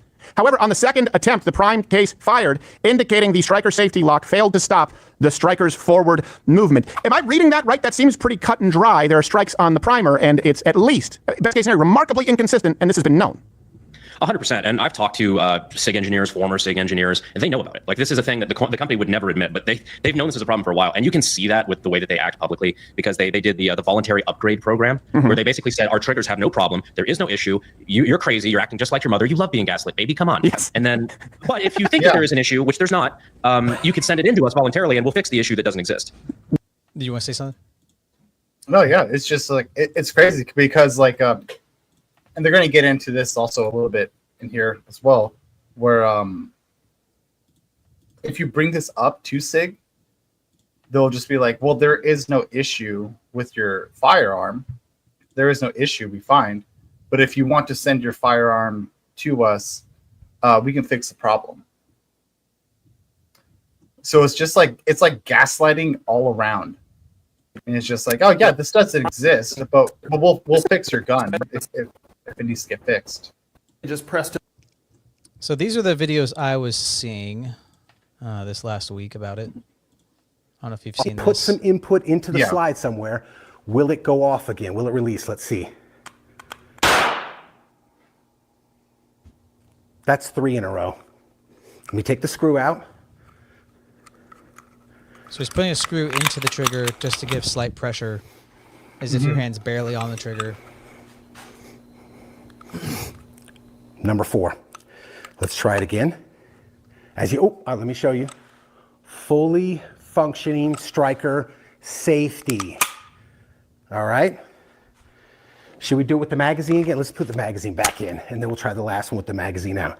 Handy dandy trigger input tool. We are going to try to. Dang, sorry about that. I'm trying to get over a sinus thing and a cough. Hey, you don't got time. We're going to try to simulate. This is your gray. It's just the slow creep of death. All right, here we go. Again, we are roughly, as we saw on the tabletop, I'm guessing we're roughly 1 millimeter to less than 1 millimeter of engagement on that trigger. And let's see if we can get it to go off again. You know, all he's doing is like pushing down on the slide. Yeah. That was 4. I mean, there is a little problem with that, just a little bit, because I mean, you can even demonstrate, you can do the exact same technique like on a Beretta, a Glock, on most handguns. If you manipulate the trigger in a certain way, then yes, there is possibility for you manipulating the slide, your gun will go off. But that's not really the huge issue here. It's like sometimes these guns just randomly go off. You don't even have to. There will be seated in your holster, perfectly fine, no trigger contact, nothing, and it just pop goes off. The striker just goes down and sets a round off. Yep. Without so any I mean, like manipulation of the slide or anything. Yeah, without any manipulation, they'll go off, and they don't hold to the drop test at all. Like if you drop them, there's plenty of videos on YouTube you can look up, and then everywhere. If you drop one, they will go off. I mean, like Grantham's done it. Brandon Herreras has done it. A lot of like huge gun YouTubers have like gone together, done it. Like Kentucky Ballistics. What's his name? Donut Operator. It just so obviously this is going to hurt like SIG's brand and its contract with the government. What are your other implications, or what else do you think is going to happen because of it? I don't know what's going to happen because of it, because there's a lot of speculation on why SIG got this contract. Because they also didn't just get the contract for renewing the military's handguns. They're also developing and in practice right now a new assault rifle and a new light machine gun. So it's like, how did I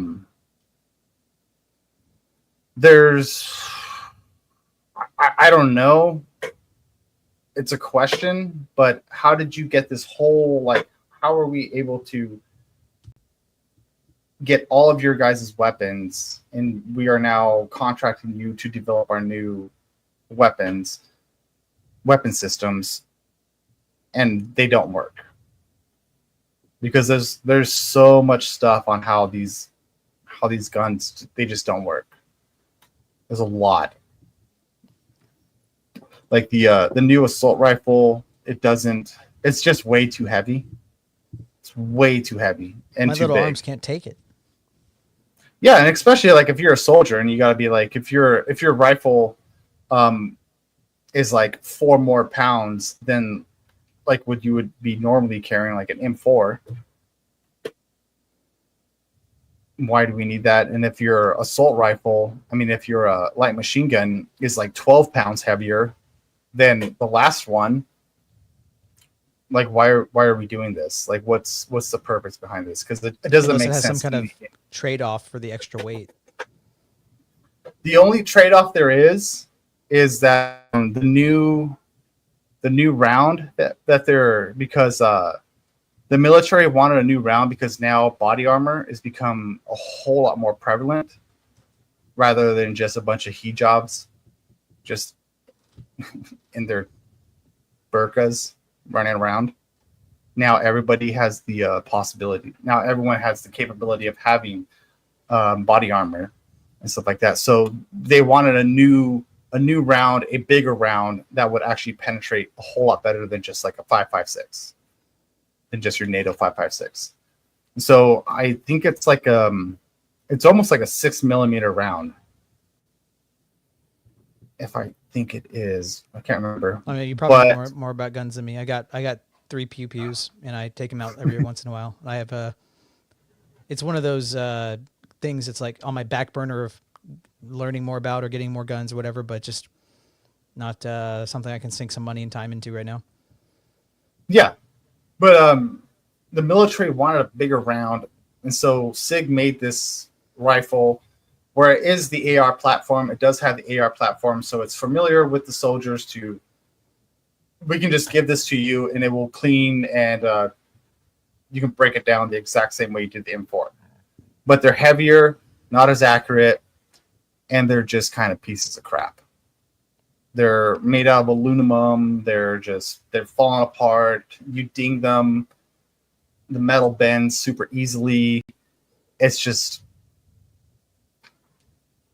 not really a good round. It's not really a good gun. When I saw something that someone else said was like, it would be a whole lot easier if all you did was just basically rechamber and rebarrel your M4 to hold the same round. Because Instead of, M4, like creating a whole new gun, a whole new system to do it. Yeah, because like the M6, the M4, the M16, AR, that's been around since basically Vietnam, and it's been a reliable weapon. It's like the AK, it's like you can do whatever the hell you want to it. You can get into whatever terrain you want, and it's still going to function. But yeah, like it's a weird thing that the government is doing, and how everyone is trying to hide this. And also, like, if you sorry, go ahead. No, it's okay. There's this one time I was talking to my father-in-law about how like the AK's been around forever and it's like super reliable, and he's like, the aircraft carrier is the greatest weapon man has ever invented. Like, tell me more. And I asked my friend who's in the Navy. He's like, no, like aircraft carriers, like what, I don't even remember what he said. Like the hypersonic missiles, like huge threat to aircraft carriers. Like, yeah, is my friend in the Navy was saying. He's like, no. What year was he saying this? Last year? No, definitely not. Yeah, and even like I've had conversations with my dad about like that with the aircraft carriers. Like ships are super unreliable to like hypersonic missiles. If there's a hypersonic missile, it's like there's nothing you can really do about it. It's just like hang on, brace for impact. Hope you have a life jacket on. Get the dinghy out. Yeah, you're like, okay, well that seems makes like it allegedly. It sounds like a lie. That is what one would think that sounds like. Yeah. I just want to make sure. I'm no firearms expert, but also I don't believe that companies are very keen to provide expensive upgrades for free for a problem that doesn't exist. Right. And, it's the thing that drives me crazy, because this has been just a really bad week to be a SIG defender, is that there's just so much evidence. There's so much documentation. I mean, there's the lawsuits that have come out that they've tried to say, oh, these are just people that are trying to make a buck. One of them included a police officer, a female police officer who shot herself on accident with no fault of her own, didn't pull the trigger, nothing like that. Gun goes off in her holster, shoots herself in the femur, shattered. And they said that she's an anti-gun grifter now, apparently. Shot herself in the femur. She needs a lemur to put her in a box with a blanket for her own safety and the lemur. We got to get Dustin in here to make a new video for that, new music video. That has released a report that basically they were talking about all the accidental discharges that have happened with all of their service weapons, and you have multiple columns. One of them is which pistol it was, vast majority were the P320s, and then in the other column whether or not that incident included injury. So they not only said that these things were going off, but there were multiple occasions where they were injuring people that were actively working for ICE. So it's crazy to see this amount of data and be able to say with a straight face, well, clearly there's no problem. Right. And I will say this for people who don't necessarily know out there, and I know that you know this, there is a difference between firearms companies that focus on selling directly to consumer and some companies that focus on obtaining those giant military contracts. They're not often the same path. Do you think that this same world exists if SIG doesn't have a $500+ million military contract where they effectively crap on their customer base? No, and I think that could be part of, and this is just speculation on my part, but that could be part of it, where if they admit there is a problem with the civilian side stuff, then they have to maybe go in and revert and do a very expensive upgrade to all their military contract. But that's starting to bleed over, apparently, into both, where now it's this problem, which hopefully, and I mentioned this before, hopefully this is a big enough deal with this airman unfortunately losing his life that SIG can no longer look the other way and pretend there isn't a problem. Now there's an investigation. Now there might be a little bit of accountability. And they're starting to backtrack accordingly, at least until they release that email that you so poetically mentioned earlier. Trigger moving to the rear, Brandon. It's not public. They didn't publicly say that on social media because they knew they'd get hanged for it. They sent it to all of their newsletter guys, their guys on the inside, who immediately shared it. It wasn't hard for me to get the scoop. I just signed up. Like for the guys who are going to defend us. Let me just tell you one more time, there isn't a problem. Yeah, it didn't work out. Yeah, and they're like, well, no, they're trying to do the wordplay. We all know what trigger pull means, right? You read you do gun reviews. You go, okay, and the trigger pull is a crisp 6.2 pounds, whatever it is. We're not going, oh yeah, what it takes to move the trigger. We know what a trigger pull is. That's different from moving to the rear. We've gone a little bit late, so I know I do want to continue Rumble Premium. We'll get you this interview, of course, for all your channels. But where's the best place for people watching right now to find you and watch your coverage of this? People who buy their products and support them, and that includes companies, for example, like Smith & Wesson. Once upon a time, controversy with Springfield, Bill Ruger. So I want to get into that. Oh yeah. Whatever Steven's saying for him, but for us instead. Yeah, because what really bothers me is people being led by the nose and taken advantage of when they're going out and using their purchasing power in good faith. And I think that's pretty important. So if you can stick around with us right now, we have to tell. I am not divorced. Steven is divorced. Therefore, give me the money you would give to Steven. If you unless you hate marriage. We have to tell the folks here to go to Rumble Premium. And by the way, Mission Control, get a side-by-side of Mr. Herrera. Yeah. And we have, him and Andre Arlovsky? Yes. Can you send it to him? Look at that. Come on. Yes. Come on. I am heavyweight champion of the world. My mouth guard has fangs. All right, Mr. Herrera. I don't know if you were able to see that, but it's identical. The tail of the tape. By the way, it's a compliment. He was the first UFC guy to break out and be a cover model. So good for you. You could be a lookalike. Accidentally called somebody. Yeah, no, exactly. Right here, this actually does have, for example, a very notorious example, the Hillary hole on the revolver. You see this above the slide there? Yeah, right there. That is something that Smith & Wesson settled because there were a bunch of lawsuits, again, largely from anti-gunners. They call it the Hillary hole. Basically, with Hillary Clinton, you put a little key in there, it basically renders the gun completely inoperable. And some people to this day still hate Smith & Wesson for that because they didn't necessarily have to do it. Bill Ruger, a lot of people, and it's different now, the company now, but when Bill Ruger was running things, he supported bans on higher capacity magazines. He also supported waiting periods. And I think this surprises a lot of people who think, well, I'm purchasing firearms, obviously this companies would share my values. Yeah, 100%. And at the end of the day, it's an industry, right? So like the people that are at the top are not necessarily there, and obviously not all of them, but a lot of the guys at the top are not necessarily there because they share our passion or that they share our values. They're there because they're good at industry. They're good at manufacturing. They're good at MIM manufacturing. They know how to run a large plant. If they could give a shit less if they're manufacturing firearms or they're manufacturing lamps. Like to them, it's just a way to make money. Yes, and the same thing can be said sometimes about them. I think that many of our men and women in uniform are obviously there to serve their country, but that doesn't mean that the people pushing pencils share the same views. We saw that with the ads of two moms and DEI, lesbian, gender, queer Air Force pilots with 7-month pregnant stretchy maternity suits. Like, what? How doesn't make us a fighting force? But let me ask you, with the SIG and this contract, I know that you were saying they may not have tested for this, but just looking at those trials, there are guns that would seem to make more sense, have a longer track record. How do you think SIG, I know you're speculating, scored such a big contract with, at that point, a relatively new pistol? That's an excellent question. There's a lot of, I mean, even the Beretta. I love that handgun. I think it's a great handgun. We already had the infrastructure for it. We had holsters, we had magazines, we had training. Everybody was familiar with it. I honestly think we were looking for a solution to a problem that didn't really exist. But even then, the Glock, used by law enforcement all over the country for decades now, people are very familiar with it. It's a safe pistol. It's a reliable pistol. And that's not just because I'm a Glock fanboy, a little bit of the reason, but still, like it's it's the obvious choice. And instead, they went with SIG, which is what they did with a bunch of the other military contracts, especially like the NGSW program, like the SIG XM7, which I believe this is now the M7, the infantry rifle, the SIG, I think it's the M250, the new light machine gun. And it seems like SIG has gotten a lot of these contracts. And the question is whether that was based on merit or some other thing that I won't say in a public setting. Yeah. Do you think it has to do with price? I mean, usually SIG isn't typically a cheaper firearm, but do you think it goes into... That's probably part of the equation, but it can't be the only part, right? No. One would question what the other parts are. Okay, yeah. It's kind of an openly, it's kind of like an open meme in the gun community as well. Like, oh yeah, I'm sure they got all those contracts off of merit alone. That's it. Yeah, no, you're exactly. And we obviously had a very long-standing sponsorship with Walther. The gun industry's hurting in a lot of ways now. But I still love their firearms, and they didn't get, at least at that point, any military contracts because their trigger was deemed too light. Seems like some people have egg on their face now because their trigger was, safe, right. Which would seem like, to me, if I have to pick light but doesn't go off on its own, allegedly, well, I'd pick light. Yeah, I agree with that. We don't have to finish that, but yeah, there's a whole lot of reasons why people speculate onto why SIG got this contract. They might be in bed with some people, but it's just one of those interesting, I don't know. It's been my favorite story so far to follow right now. Has been just this whole SIG contract thing, and see how because I mean everybody knew about this. We all knew about it. Yeah. SIGs go off. They just go off. That's just and like I said, you can tell SIG about this, and they'd be like, "Well, we don't know of this problem you're talking about, but you can send your handgun in." But our guys that deal with it all the time will fix it right up for you. Yeah, we'll fix it for you. And it's if there's no problem, but you're willing to fix the problem, then what the hell are you doing? Yeah, I mean, I don't know why you're such a conspiracy theorist. Basically the same thing. I mean, it'll be interesting to see if this does anything to the anti-gun lobby or whatever, gives them more ammunition or whatever. Because I'd like for that to go away. Because it's not the easiest thing to get a gun in my state. A lot of they keep adding more regulations every year.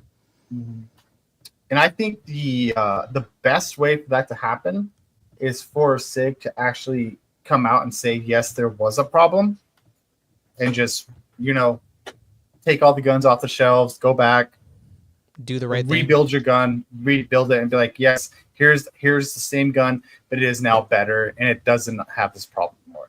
That would be the best way to actually get away with the anti-gun community being like, oh, well, you see, you guys are so gun-ho, but your guns are just going off and just killing everybody. It's well, now we fixed the problem. So we're now actually they don't able do that, to hold, so. we hold ourselves to responsibility, and we are able to fix this. So we need to bring it back a little bit. I got to show you this. All right, that's been John's gun segment. We're gonna get thanks for no chats, everyone. Thanks for no chats. Yeah, I don't know. It. It died. The chat died. But let's go back to some of our regular content. You guys must be new to town, right? New to town, but not We don't new have to a the lot of- country. Are you Chinese? Yes. Audrey, say hi. Aww. She look like me. Your eyes so big, so big. You wanna play slide? Who plays slide? Let's play on the slide. Slides off limits to ching-chongs. Yes, bring it back. Yes. So good. Slides are off limits to ching-chong. You guys slide into the gulags. We slide into the wood chips. And I'm just gonna play a little bit of slop. We need a little bit of a palate cleanser. So this is, I know we talked about women earlier, and the problems with women, but this is what's right with boys. All right.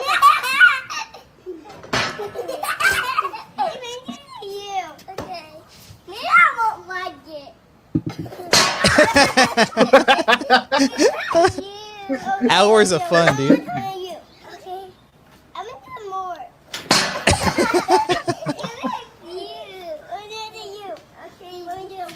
They're finally out. I want to hit your head.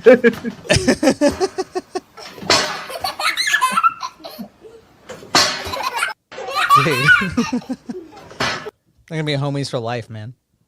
Yeah, exactly. And then they're gonna have that video for life, and then everyone's just be like, "Yeah, you guys were the two kids that smacked each other in the head with the trash can." And now you guys are married. Who would have knew? Ooh, Look, I saw something I don't want to ever see again. I'm not gonna subject people to that. Oh, okay, we'll play this. I was thinking about the other day. Like being a teenager and you're hanging out with your friends and you're just like doing something stupid, but that has like a purpose and it's like self-contained, like you're trying to throw a rock and hit like the side of a barn or something. Like you're trying to do something that has like skill and precision, but it's like something that doesn't really matter. Like you're trying to play soccer and you're just trying to keep it in the air as long as you can. Like it doesn't like really matter, but you actually have to like sit there and like with your homie do it over and over and over to get good enough to do it. Yeah. I was thinking about like, because I was at the river and it was just like everyone else was in the water. I was taking a break and I was just throwing a rock, trying to hit a certain rock. I was like, man, you just spend just hours doing something that like was challenging but useless, I guess. And that this guy really took that sentiment and like went on all out with it. Like he could have spent all these hours, but with a homie doing something like this. But it's just him. For the past 21 years, I've been building a miniature model of New York City. For 21 years, he's been taking that same energy of you and your homie throwing a rock at something, or trying to get like the full court shot, and he's made a miniature replica of New York City. For the past 21 years, I've been building a miniature model of New York City, and I'm carving the entire thing by hand out of balsa wood. I made almost 1 million buildings. I completed all 5 boroughs, and I don't have it displayed yet, but once I do, it'll be 50 feet long and 30 feet wide. This is one of the 350 sections that I made. This is downtown Manhattan. This is the Freedom Tower right here. Yeah, we noticed the other two. Center. I kept the World Trade Center. One of my favorite buildings. When I was a kid growing up in Queens, I used to look out my bedroom window and look at the World Trade Center every day. This building right here with the green top, with the Art Deco style, is the What about Building F.W. 7? Woolworth building. When it was completed in 1913, it was the tallest building in the world at 792 feet. Down here is the Manhattan Courthouse, right down here. Wall Street, right here. This building with the green top, this is 40 Wall Street. And this building is 927 feet tall. Wall Street is right down No, it's below. not. It's like 2 A lot of inches. other financial companies down there, Goldman Sachs and J.P. Morgan. Here is the J.P. American Morgan. International Building, the Mhm. brown one right here. This one is 952 feet tall. My next video, I'm going to show you. I want him to like finally get it displayed, and then like the next day somebody has like this full hologram version of it. And it's like, I made this with AI in like 3 seconds. I spent 21 years carving this out of balsa wood. Imagine him doing that, like, and then like knowing that the World Trade Centers and Building 7 went down. You're like, what do I do with these buildings now? Just keep them. I like them. Yeah, I like these buildings. Finest Yeah, buildings. but I want him to put that up somewhere and have some like activists come up and just like throw tomato sauce. Oh no, they start throwing paint all over it. Start Mhm. screaming about the environment. Ugh. Yeah. 21 It's just years like- ruined. Yeah. You like sea turtles. You don't want to see another sea turtle with a straw up its nose. But I mean, this guy could have been doom scrolling. He could have been He doom could've. scrolling for 21 years, but now we have a miniature of New York, dude. Yeah, that's one thing I guess we could look at it. The bright side is he's probably not black-pilled. Yeah, well, I'm all for this kind of stuff because I don't know. I think everyone's caught up in Homo economicus too much. Like everybody's just about like making that money and grinding and getting your 4th part-time job or whatever to make ends meet. And you need to be able to sit down for 21 years and build New York out of balsa wood. Sometimes, you know, sometimes that's just what you need. All hand carved. Yeah, Just painted just it sitting and- there. Oh my gosh. How many people does he have to carve? How many little people does he have to carve? Population in New York. Hang on, I gotta go pee real quick. Now, in the next 21 years, I'm gonna be building the underground tunnel system. It's very extensive. I was able to see it with my own eyes. It's right under the pizza joint. That's the only access to it. Normally, it's no one in, no one out. But 8.478 million people. If he can do like 100 people a day, I don't know if he's gonna make it. Just say they're in the buildings. Add like 100,000 on the street. It's all right. How are you doing? Well, Emmanuel. How are you? Good to see you.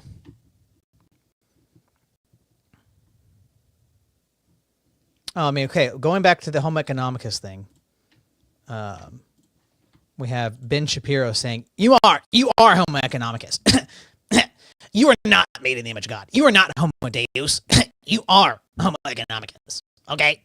My wife is a doctor, and she says there is no image of God within you. She's opened many people up, never seen the image of God. It's not there. And let's be real about this. It's insane that we haven't raised the retirement age in the United States. It's totally crazy. Joe Biden, if that were the case, Joe Biden should not be running for president. Hey, Joe Biden is 81 years old. The retirement age in the United States, at which you start to receive Social Security and you are eligible. I'll play this over for you. This is the wisdom of Das Juden. And let's be real about this. It's insane that we haven't raised the retirement age in the United States. It's totally crazy. Joe Biden, if that were the case, Joe Biden should not be running for president. Hey, Joe Biden is 81 years old. The retirement age in the United States, at which you start to receive Social Security and you are eligible for Medicare, is 65. Joe Biden has technically been eligible for Social Security and Medicare for 16 years, and he wants to continue in office until he is 86, which is 19 years, past when he would be eligible for retirement. No one in the United States should be retiring at 65 years old. Frankly, I think retirement itself is a stupid idea unless you have some sort of health problem. Everybody that I know who is elderly, who has retired, is dead within 5 years. And if you talk to people who are elderly and they lose their purpose in life by losing their job and they stop working, things go to hell in a handbasket real quick. But put all of that aside. Just This whole like your wage slaving gives you meaning, gives you purpose. I just don't buy it. I mean, there's people out there that are like doing what they love, but that's not the majority of people. The majority of people are working jobs they hate that aren't paying them enough. Yeah.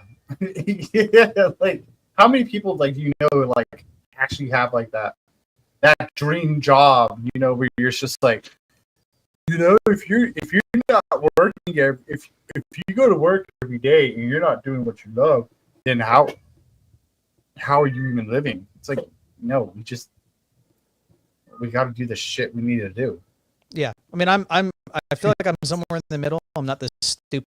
You just gotta live your dreams. Like, I mean, I've known people that like go to Hollywood and they want to be an actor and they're willing to like sacrifice their marriage and being with their kids to like pursue it and stuff. And that's not. I'm not the starving artist type that's gonna, you know. You have to have a hierarchy of values. You gotta put the higher things up. So like, even if I never accomplish the things I want to accomplish, I'm not going to pursue those things at the expense of my family or my faith. Did I get Starlink? Yes, I did. But I think what helped even more was that I upgraded my computer, got some more RAM, and I got a new Wi-Fi card because the one on my motherboard was AIDS. Some more RAM. I need to get a I was graphic card in my computer. I was like testing the numbers of like what my throughput is from Starlink and what my computer is actually getting, and it was getting like less than 0.5% of what my bandwidth is. Like literally, I tried to download a Steam game, and it was like it'll be downloaded in 47 hours. I'm like, huh? I'm getting 300 kilobytes per second. Starlink says I should be getting like 160 megabytes a second or something.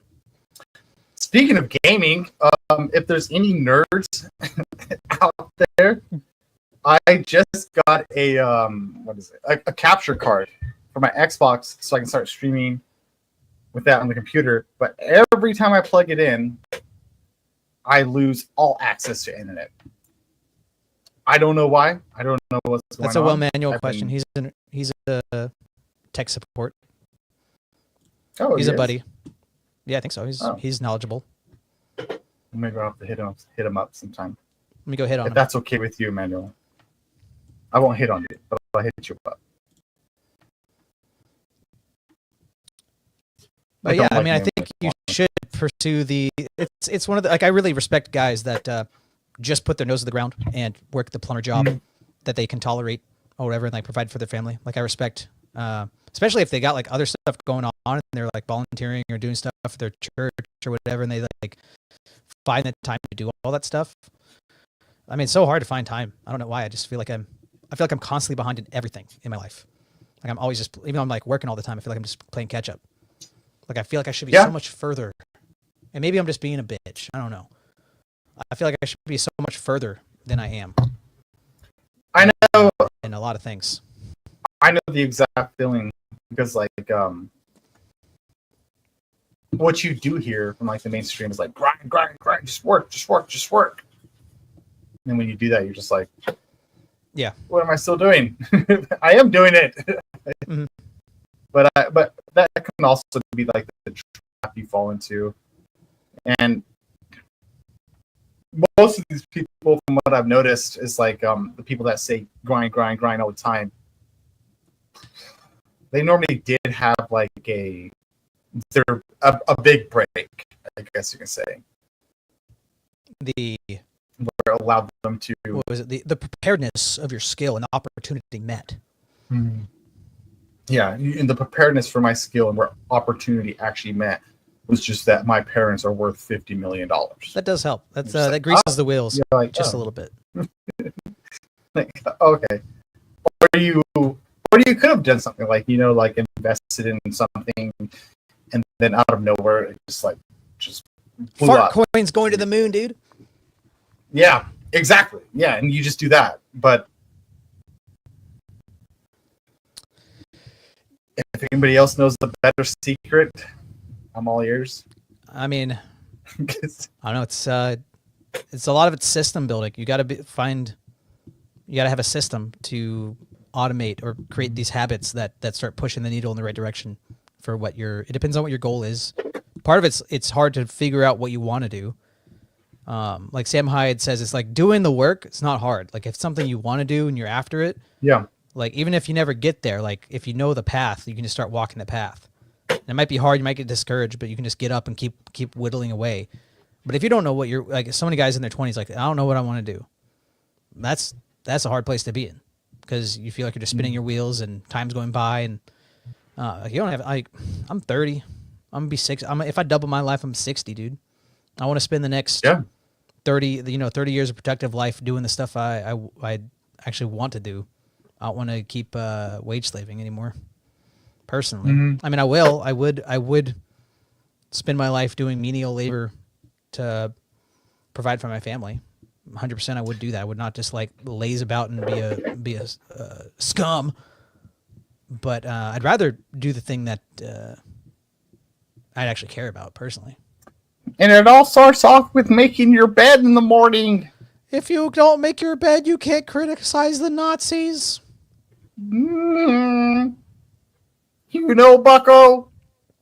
Buckaroo, if you don't make your bed, I can guarantee you not a single Nazi had their beds made. I want Ben Shapiro to talk about the retirement age in Nazi Germany needs to go up. These Nazis, they should not be retiring at 65. They could be productive for many more years. Especially, they're all on meth. Okay, folks, they're all on meth. My wife is a doctor. She knows meth better than anyone I do. And she knows that meth can keep you going for at least another 30 years. Adolf Hitler was forced into retirement.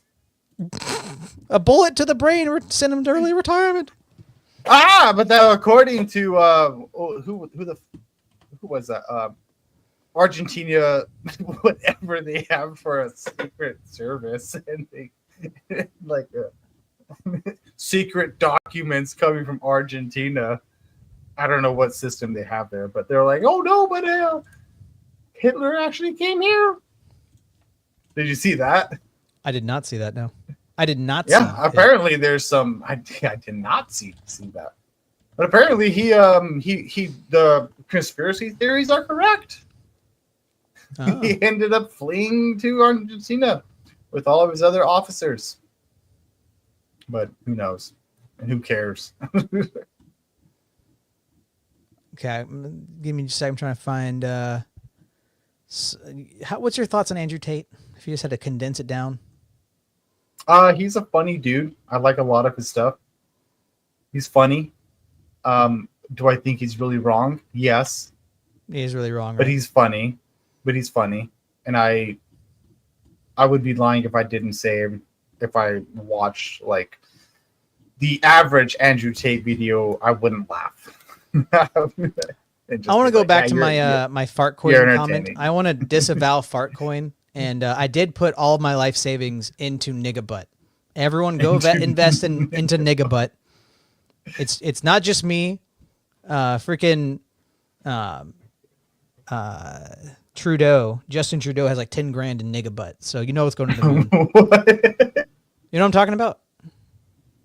No, I don't. I don't know this meme. This is like eight months ago, or whatever, or maybe even a year ago. But Justin Trudeau, somebody like got sent some Solana by him or something like that, and they were able to get his address, and they like looked up what his bags are, and he has like 10 grand in a meme coin called Niggabutt. Of course he would. Of course, like it's amazing. That's something I wouldn't doubt. I wouldn't doubt from Justin Trudeau to do that. Holy crap! So Andrew Tate's. I'm trying to find this one tweet he did, and he posts so much I can't find it. Oh, I'm just scrolling. Where is it? He posts like 12 things a day. Oh my! I think he's funny. I think he's funny. He's the same way I hold everyone else. You know, it's just like if you say something correct, then yeah, I would agree. But and if you do something funny, yes, I will laugh. But thankfully for me, I could actually discern and see where I can be like, well, that's kind of dumb.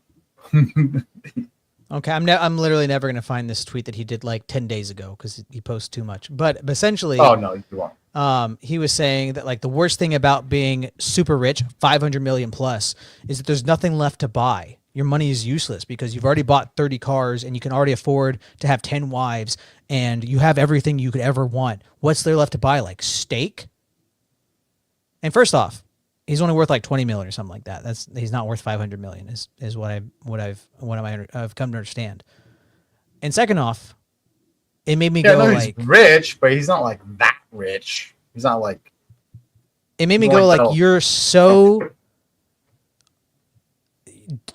dull. Your senses are so dull. Your wit is so lacking. You can't think of anything to spend your money on.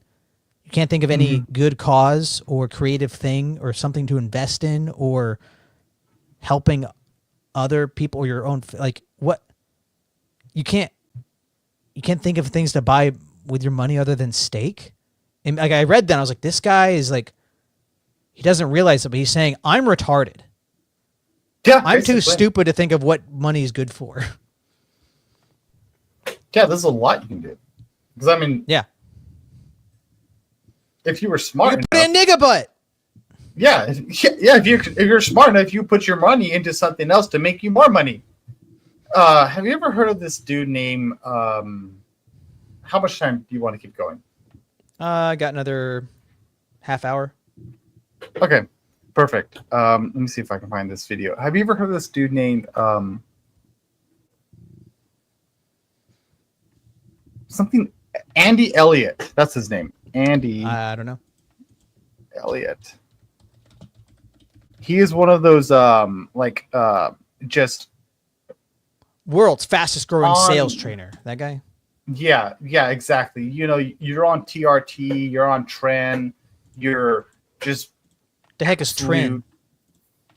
It's like one of the hardest steroids you can take. You're a troon on Tren. Yeah, basic. Well, no, you can't be a troon on Tren. Yes, him. Yes. Yeah, if you don't have a six-pack, you're fired. Yeah, basically. I'm going to tell you this, my entire company, my entire team, if you don't have a six-pack, you don't work for us. Fucking no, I know. Bald head. I know. It's called, everybody say standard. How about we raise them? How about we raise them? How about we raise them? How about you guys quit getting fucking civilized and you guys quit settling? You know, there's some people in this room that said, I would sue my company if they told me I had to have a six-pack. We know you would.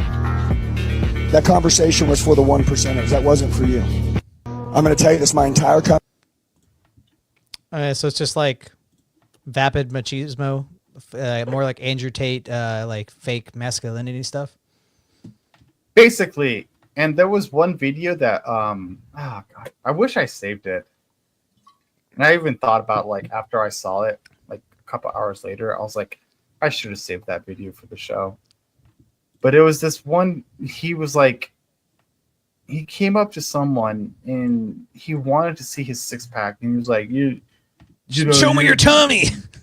Basically, Okay, he was like, this take guy's your just shirt off. He's less entertaining Wes Watson. Basically, yeah. And he was like, take your shirt off. You know, show me your six-pack. And this guy, like, mind you, he was wearing like a buttoned-up like Hawaiian shirt, like just like a regular Hawaiian shirt, and he pulled it off like a t-shirt. I was like, this is like actually the epitome of the average person that subscribes to your ideology, where you don't even have the comprehension to like unbutton your shirt and take it off. You're just sitting there struggling. Like, I don't know. Have you ever tried to like pull off like a button-up shirt? It's not that easy. No, yeah, just unbutton it. You're kind of struggling there, and you're just like, ooh. It's not like a t-shirt.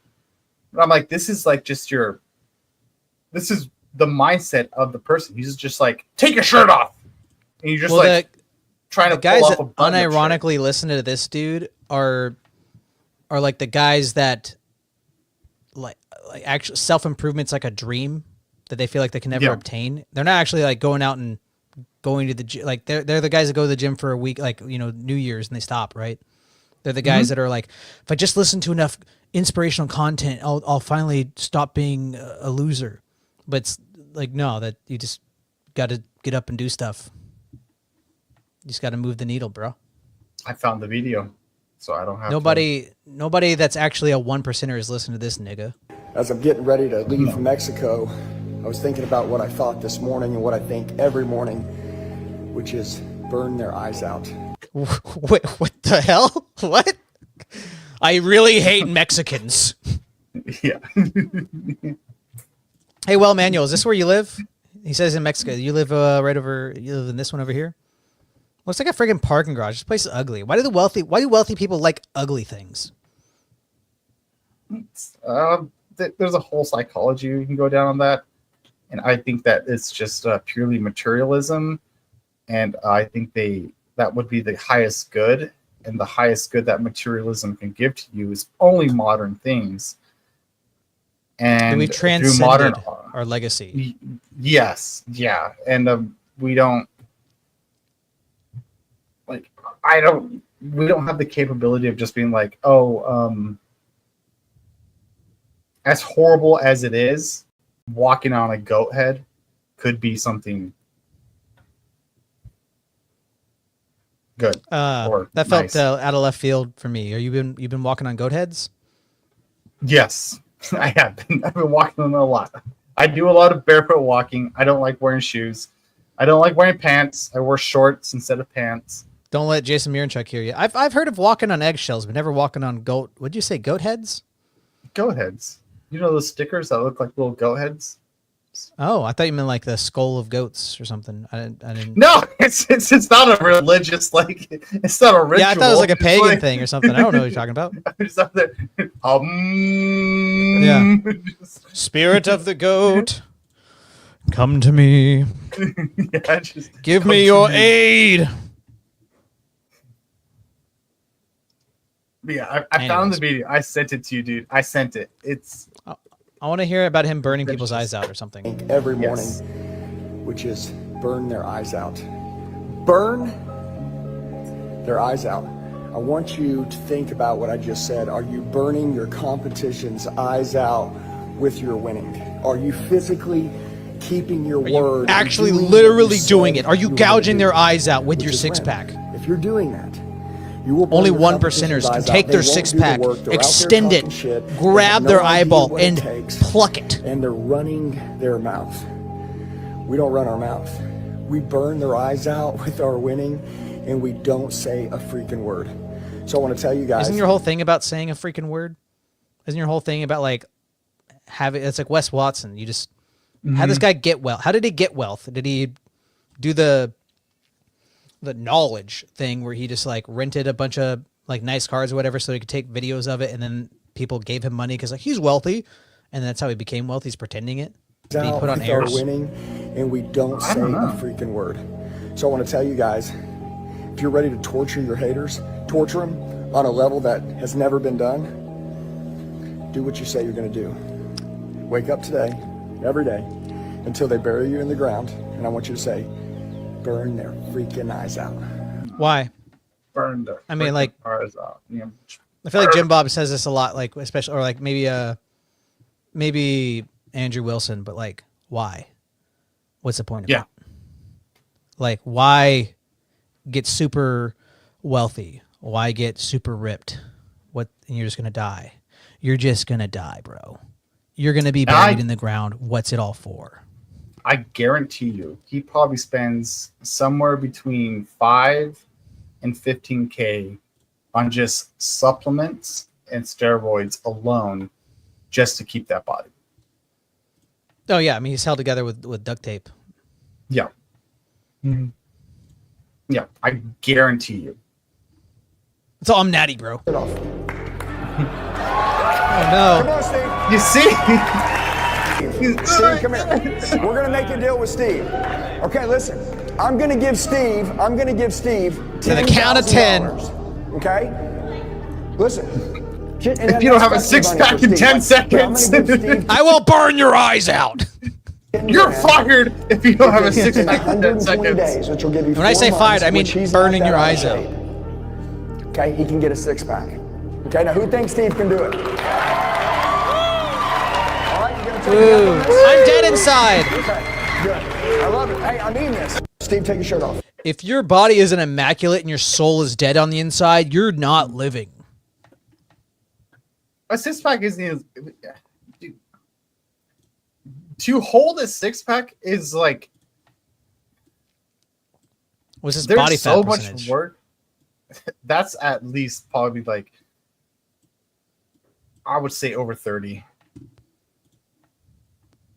His body Over fat? 30. Yeah, his body fat right there, over 30% body fat. I mean, look how happy he is, though. There's I don't nothing even want wrong him with it. I don't even want him to get down Fine. 29%. He would be miserable. Look at him.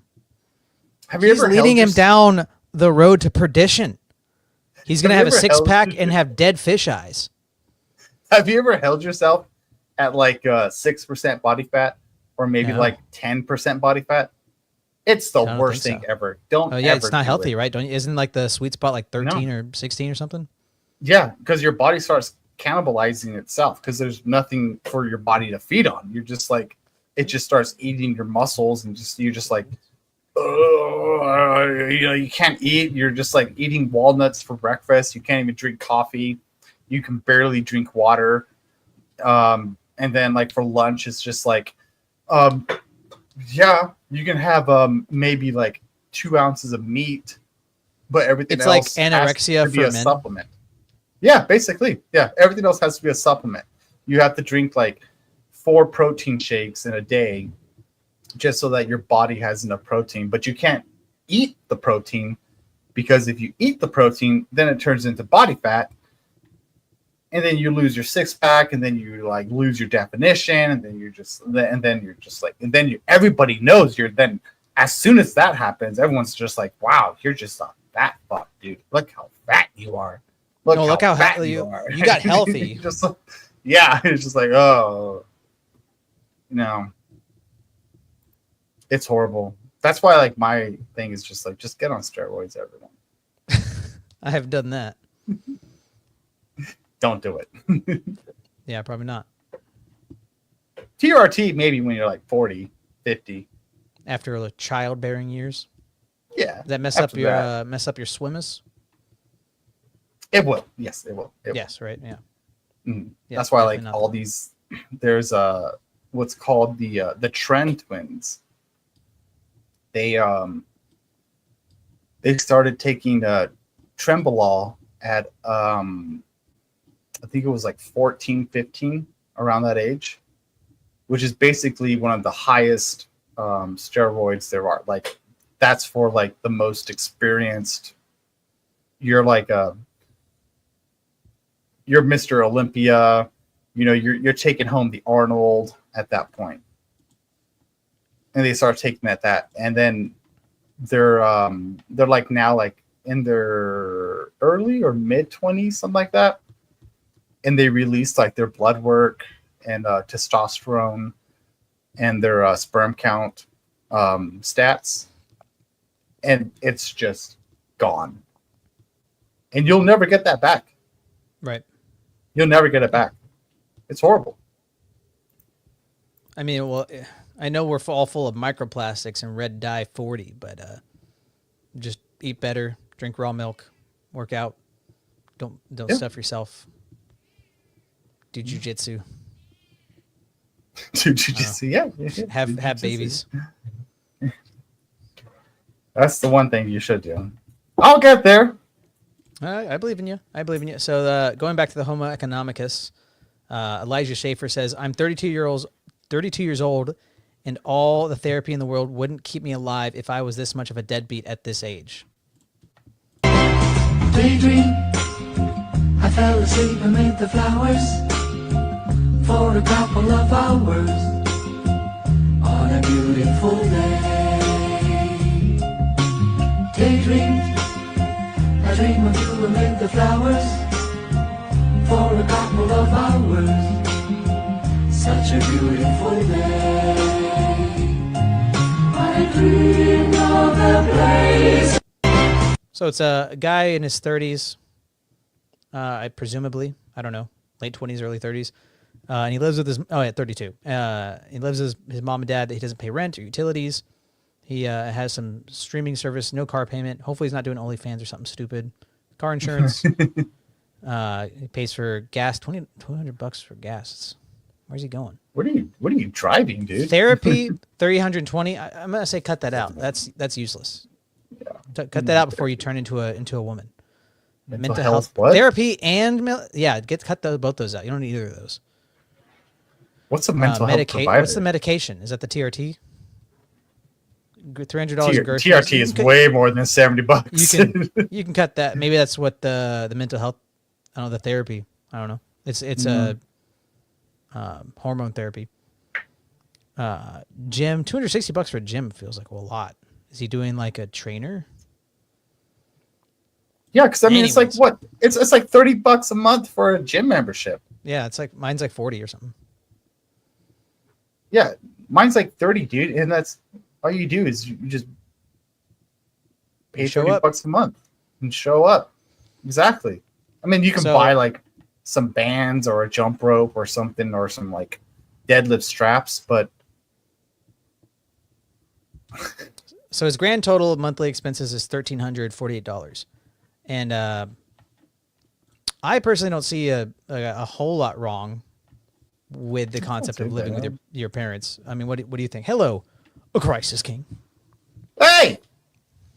No, I don't find that at all one bit. Especially like nowadays, like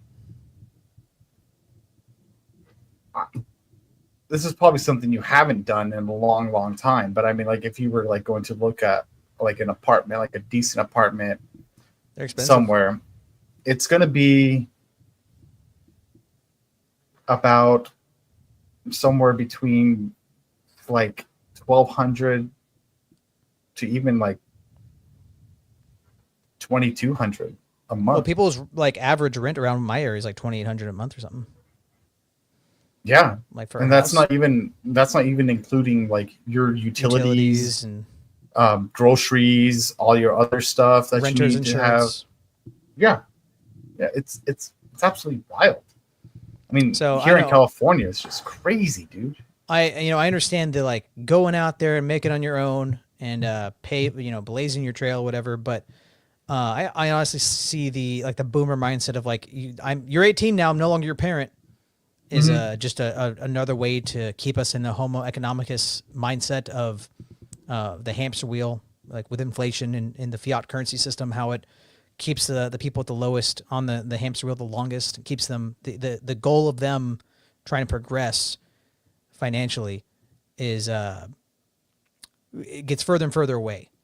Yeah, I mean, I know people that like bought a house and then they had like 10 of their homies come and like bunk with them so they could afford a mortgage. Yeah. And then here's also like, this is also like one thing I heard Andrew Tate say, could go back to him where I would agree with it, is where like within a family structure, you would, you kind of create your family community. You want that to be a community. Right. Rather than a separate or a just everyone just goes out and do their thing. Like there's nothing. And that's how the family breaks down. Yeah. Like and we don't have most young people's family aren't actually investing. They're willing to like send money to all these subscription services or whatever. I mean, they're gonna spend the money on whatever thing businesses they don't actually know, values that they don't share, but they are adverse to giving their children a handout, actually like and keeping the money in the family or in the community or whatever. Yeah. And that's just going to make it harder for the community. I mean, and for your family. Why, if you have 6 kids, why do they all have to, in their 20s, pay rent to a bunch of these people instead of all making the family stronger and tighter by staying together? Like, especially if you have daughters and they move out at 18, you're throwing them into employment to go work as a barista and be around the scum of the earth in retail and service industry, having them influenced by all these worldly folk, you know? And it's, I don't know. I think I understand the wanting your children to work hard, but I do think that you actually need to leave a legacy and not just spend all of the money you made on yourself in your old age. Yeah, people no longer have small businesses. Yeah, I mean, that's another big thing. Small businesses are dwindling. Most of them fail. Yeah, and there's this not a lot of family businesses anymore. Yeah, there's this very, very close family friends to us where they basically have like it's basically like a compound where they have hundreds and hundreds of acres and they're alfalfa growers. And what they do when one of the children gets married off, because you stay there with the family until you get married off.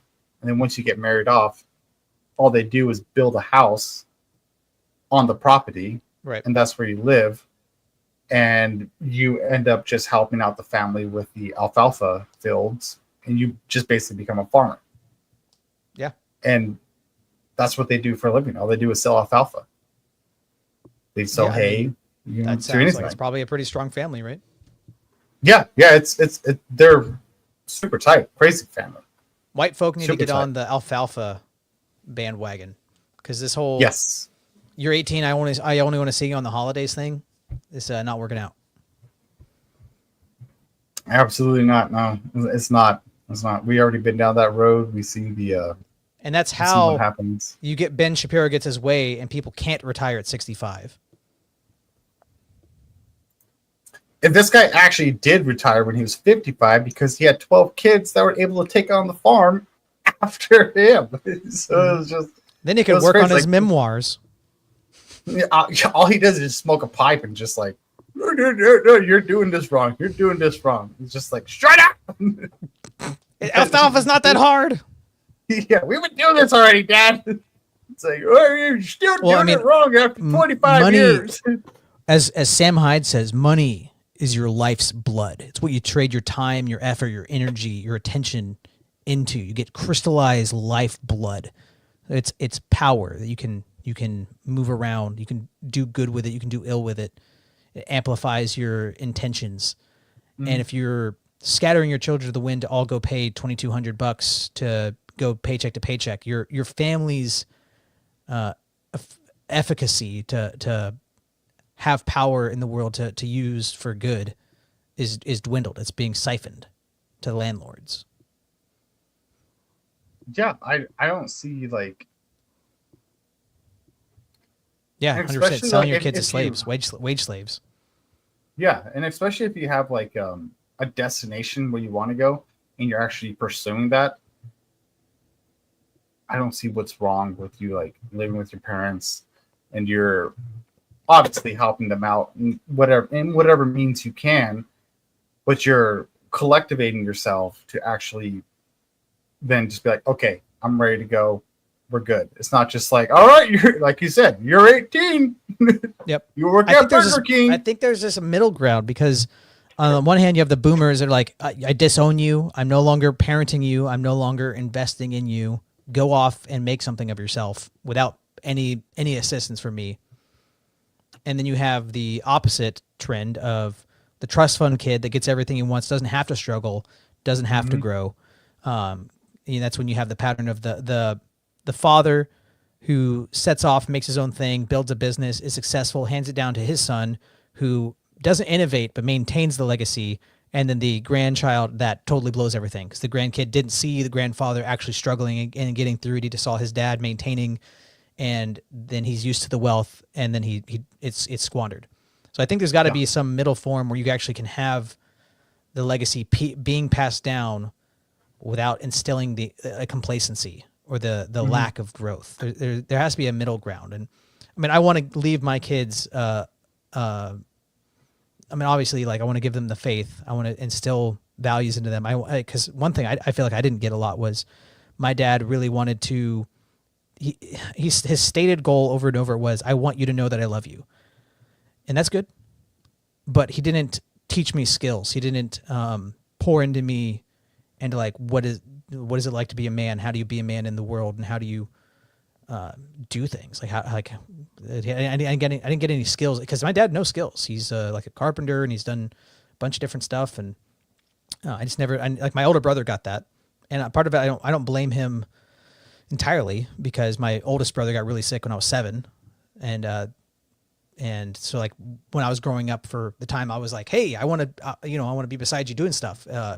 My whole family's preoccupied or whatever. So I mean, part of that's just the circumstances of the tragedy of my family falling apart.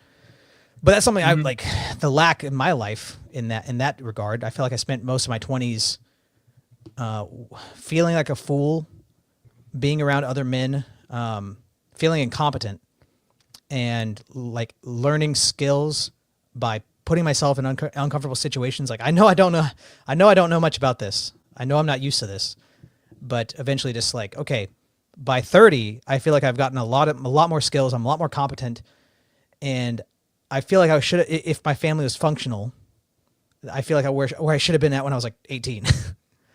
So I'm catching up, and that's part of why I feel like maybe that's part of what has this anxiety in me. That's like a buzzing of I feel like I'm behind in everything.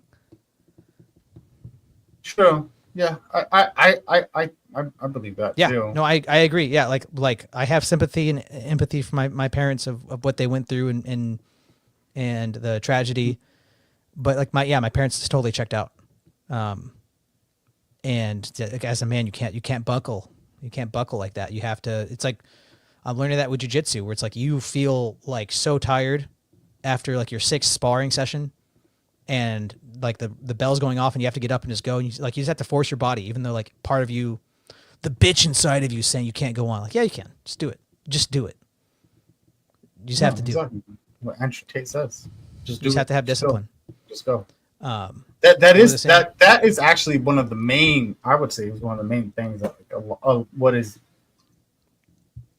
not taught rather than skill or anything like that. Before that is what a lot of fathers don't teach their children is discipline.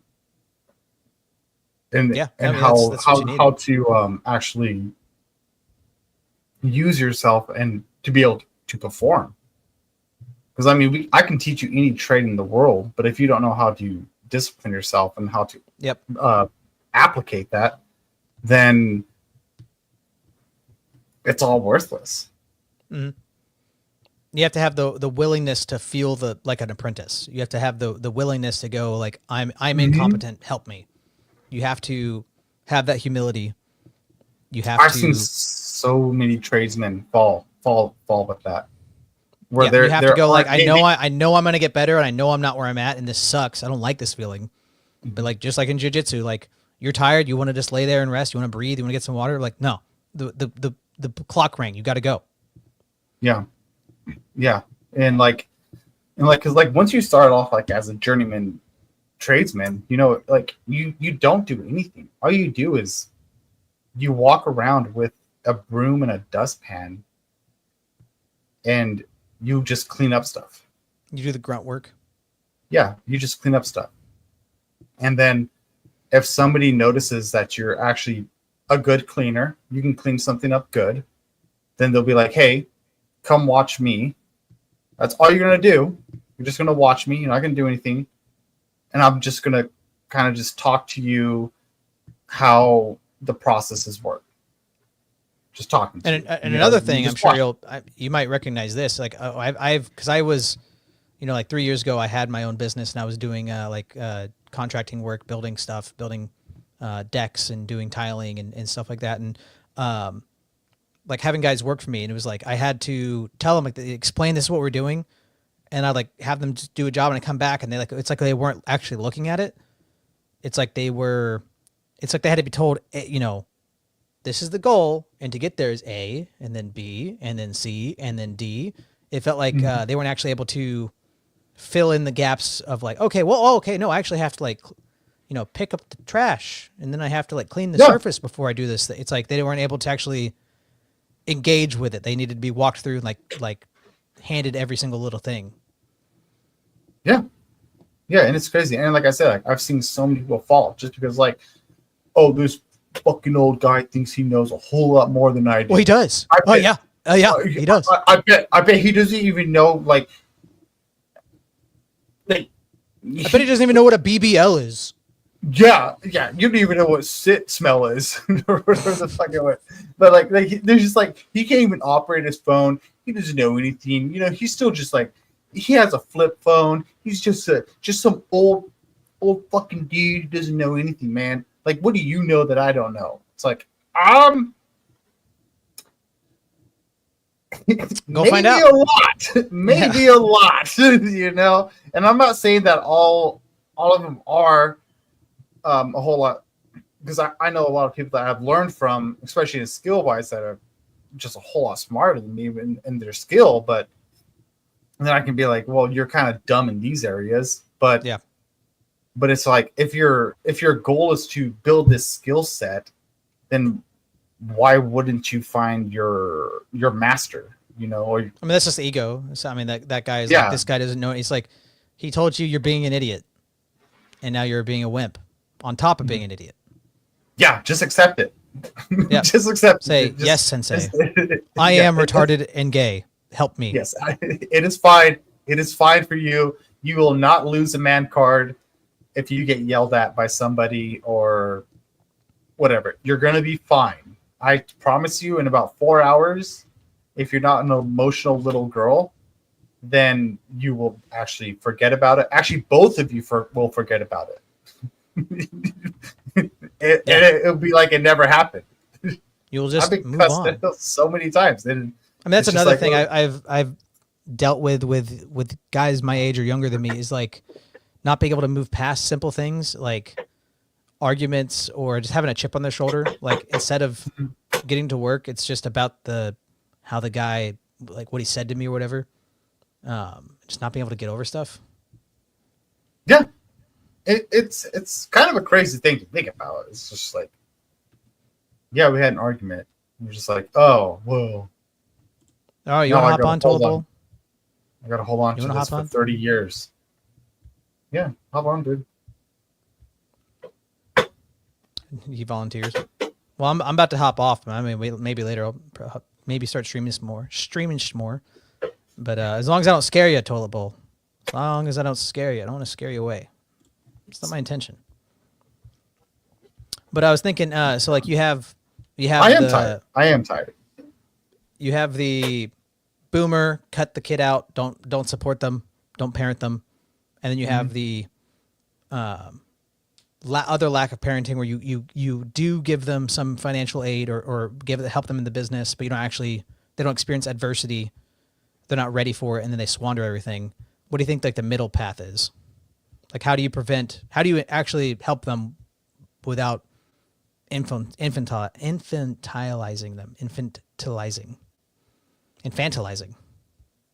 What's infantilizing mean? Like just making something they don't like actually struggle. They like have the opportunity and they don't really earn it. They don't have to actually have like the quality of character to overcome. Like they're not the man their grandfather was. Like, have you seen The Godfather? It's been a long time, but what I would say would be the best way is we don't really have to use the same pressure we used when we were like how the boomers pressured all of us. I think there's a different way we can do that.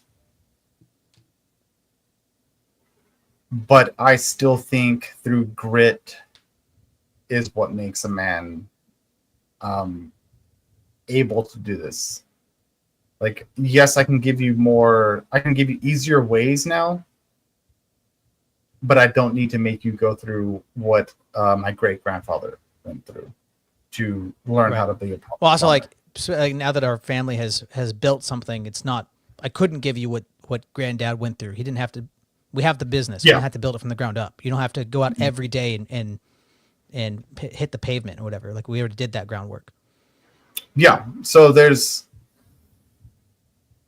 a progression. I at least what I think there might be a progression we can use. We don't have to use everything, but you need to learn discernment, responsibility, and what your actual duty is in order to get past anything. Because otherwise, I don't see how you won't be able to learn anything. Right. You have to try to figure out some way to get them to rise to the occasion instead of just feeling like they have everything handed to them. You have to give them a progressive amount of responsibility. And maybe the grandkid doesn't have it in him or whatever. Maybe it's just not, he doesn't have the stuff or whatever. Yeah. But I feel like you could do your best to try to set him up. Yvonne says, I think the middle path is integrating him into the family business. You have to have the humility of thinking as if you were a monarch, maybe a crappy one.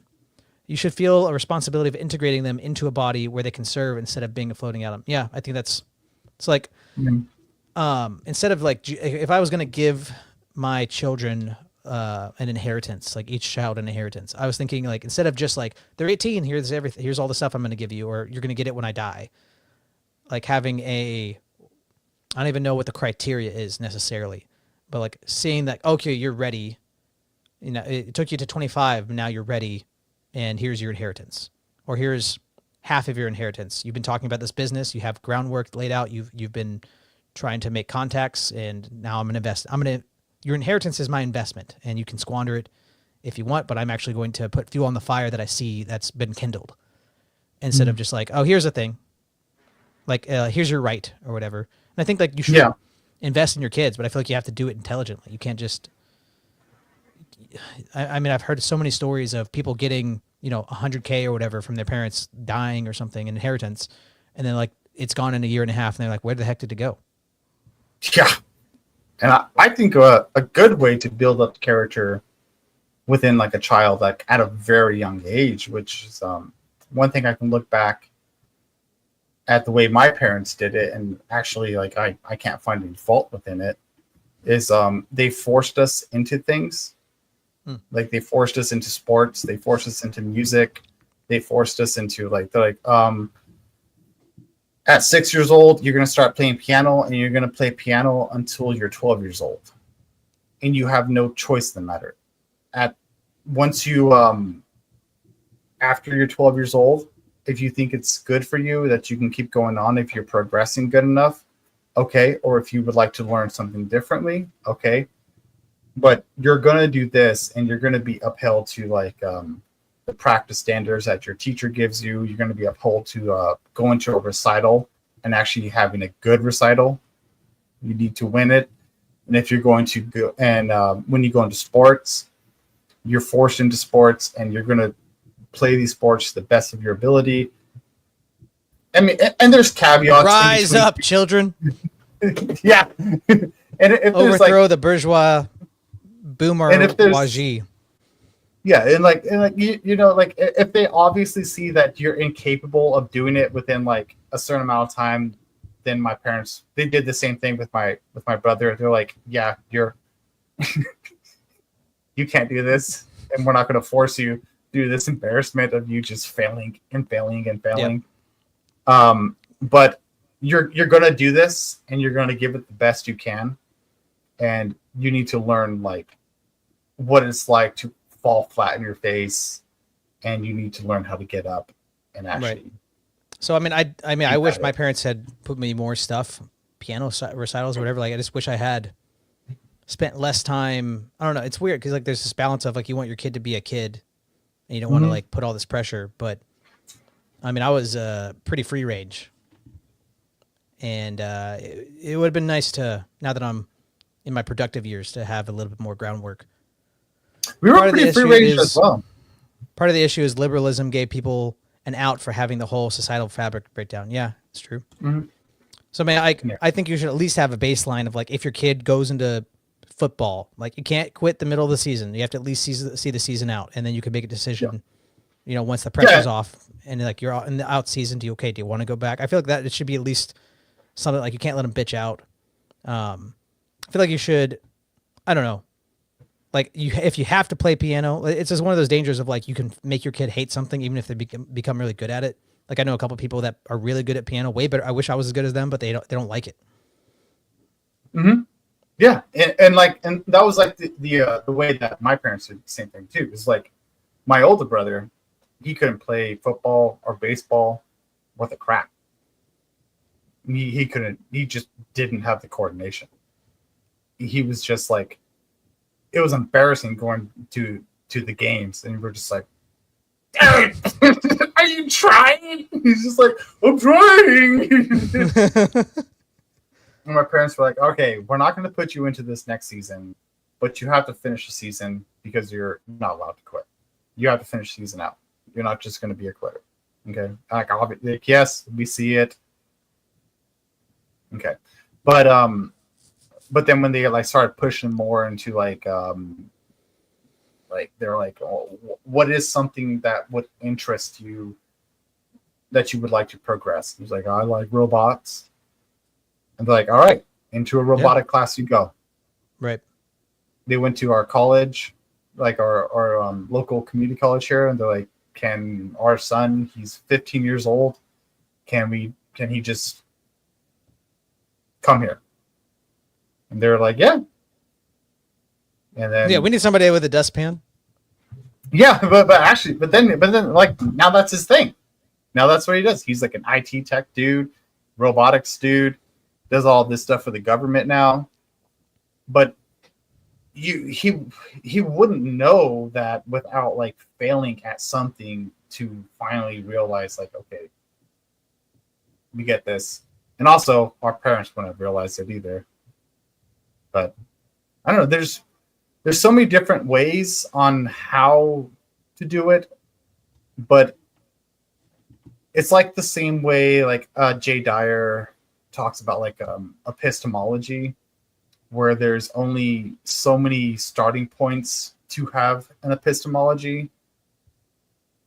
There's only so many it's not infinite. Points. There's a lot of mutually like, you know, the law of excluded middle breaks things like, okay, is there a God? Is there not a God? There can't be a middle ground. Okay, is the God personal or impersonal? There's no half personal God. Yeah, so like what I'm trying to say is like there's the starting point is you must be put into a situation to where you're actually going to learn something and you're going to fail at it. You're going to fail. You're going to learn it. And if you don't learn it, then now you have that failure behind you to actually be able to build off of that and be like, okay, well, I can apply everything I failed at in this position but now I have this next position that I want to try, and now I know. Now you know. Now it's just kind of like making you who you are. That doesn't sound like Andy Elliott stuff. Just take your shirt off. But Well, I mean, his is like a twisted version of what we're saying. What actual manliness is. He's a caricature. He's not actual. Mhm. He hasn't got. He's the fool's gold. Yeah. No, I think, but I would say the first thing is discipline, struggle, learning how to fail, and learning how to get back up. Like, if you don't know that, then it's not gonna be impossible in your later years, but it's just gonna be a little harder because you won't be comfortable with failing. Like, I can fail at something and just be like, oh, Yep. Next thing. Let's get up. all right, I goofed up, go to bed, sleep on it, think about it, then Well, also, like, if you're, I mean, like, with your brother playing football or whatever, not being good, like, I'm sure that taught him something about himself. And, like, you start to figure out how you work, and that can apply to other paths you go down. Like, I've learned with myself, if I'm learning a skill, it's much better for me to do it every day and have a habit out of it than, like, spend 8 hours trying to learn something typically. And I don't know what it is, if it's just my subconscious working on it or what, but, like, if I'm playing, I'm learning a Beethoven song on piano. I've never really played piano much, but I'll, like, sit there and practice for, like, hours. And I'm just like, I know what to do, but my fingers aren't doing it. But if I just, like, try to go through it 3 or 4 times a day, the next day I come back and it's like butter. Like, I'm like, okay, it feels like I practiced 8 hours yesterday, even though I didn't. Like, it's just something about coming back to the next day. I have like passive progression. I don't even know what it is, but that's how I typically work. yeah. And, like, when I was a kid, like, we had to cut my piano lessons down to only 15-minute sessions. Normally they're about 45 to an hour. But I'm a retard, and I just, like, start just like, I don't know why anymore. But they're like, 15 minutes a day, you practice this, just do these, like, 3 measures, 15 minutes a day, practice it, learn these 3 measures, learn the next, learn the next, learn the next, then combine them. And then it's like, there's different ways to learn. And that's what's amazing about learning. There's so many different ways. As long as you're progressing yourself, then I don't know how you can say that you're learning incorrectly unless it's, like, in some immoral way. It's like, well, I figured out I use I figured a ChatGPT. new way. I figured a new way how to chop bodies up today. So Well, anyways, I got to get going. Thank you, John, for that last final note of chopping bodies up. Anyways, everybody, don't do that on your weekend. Just get some rest.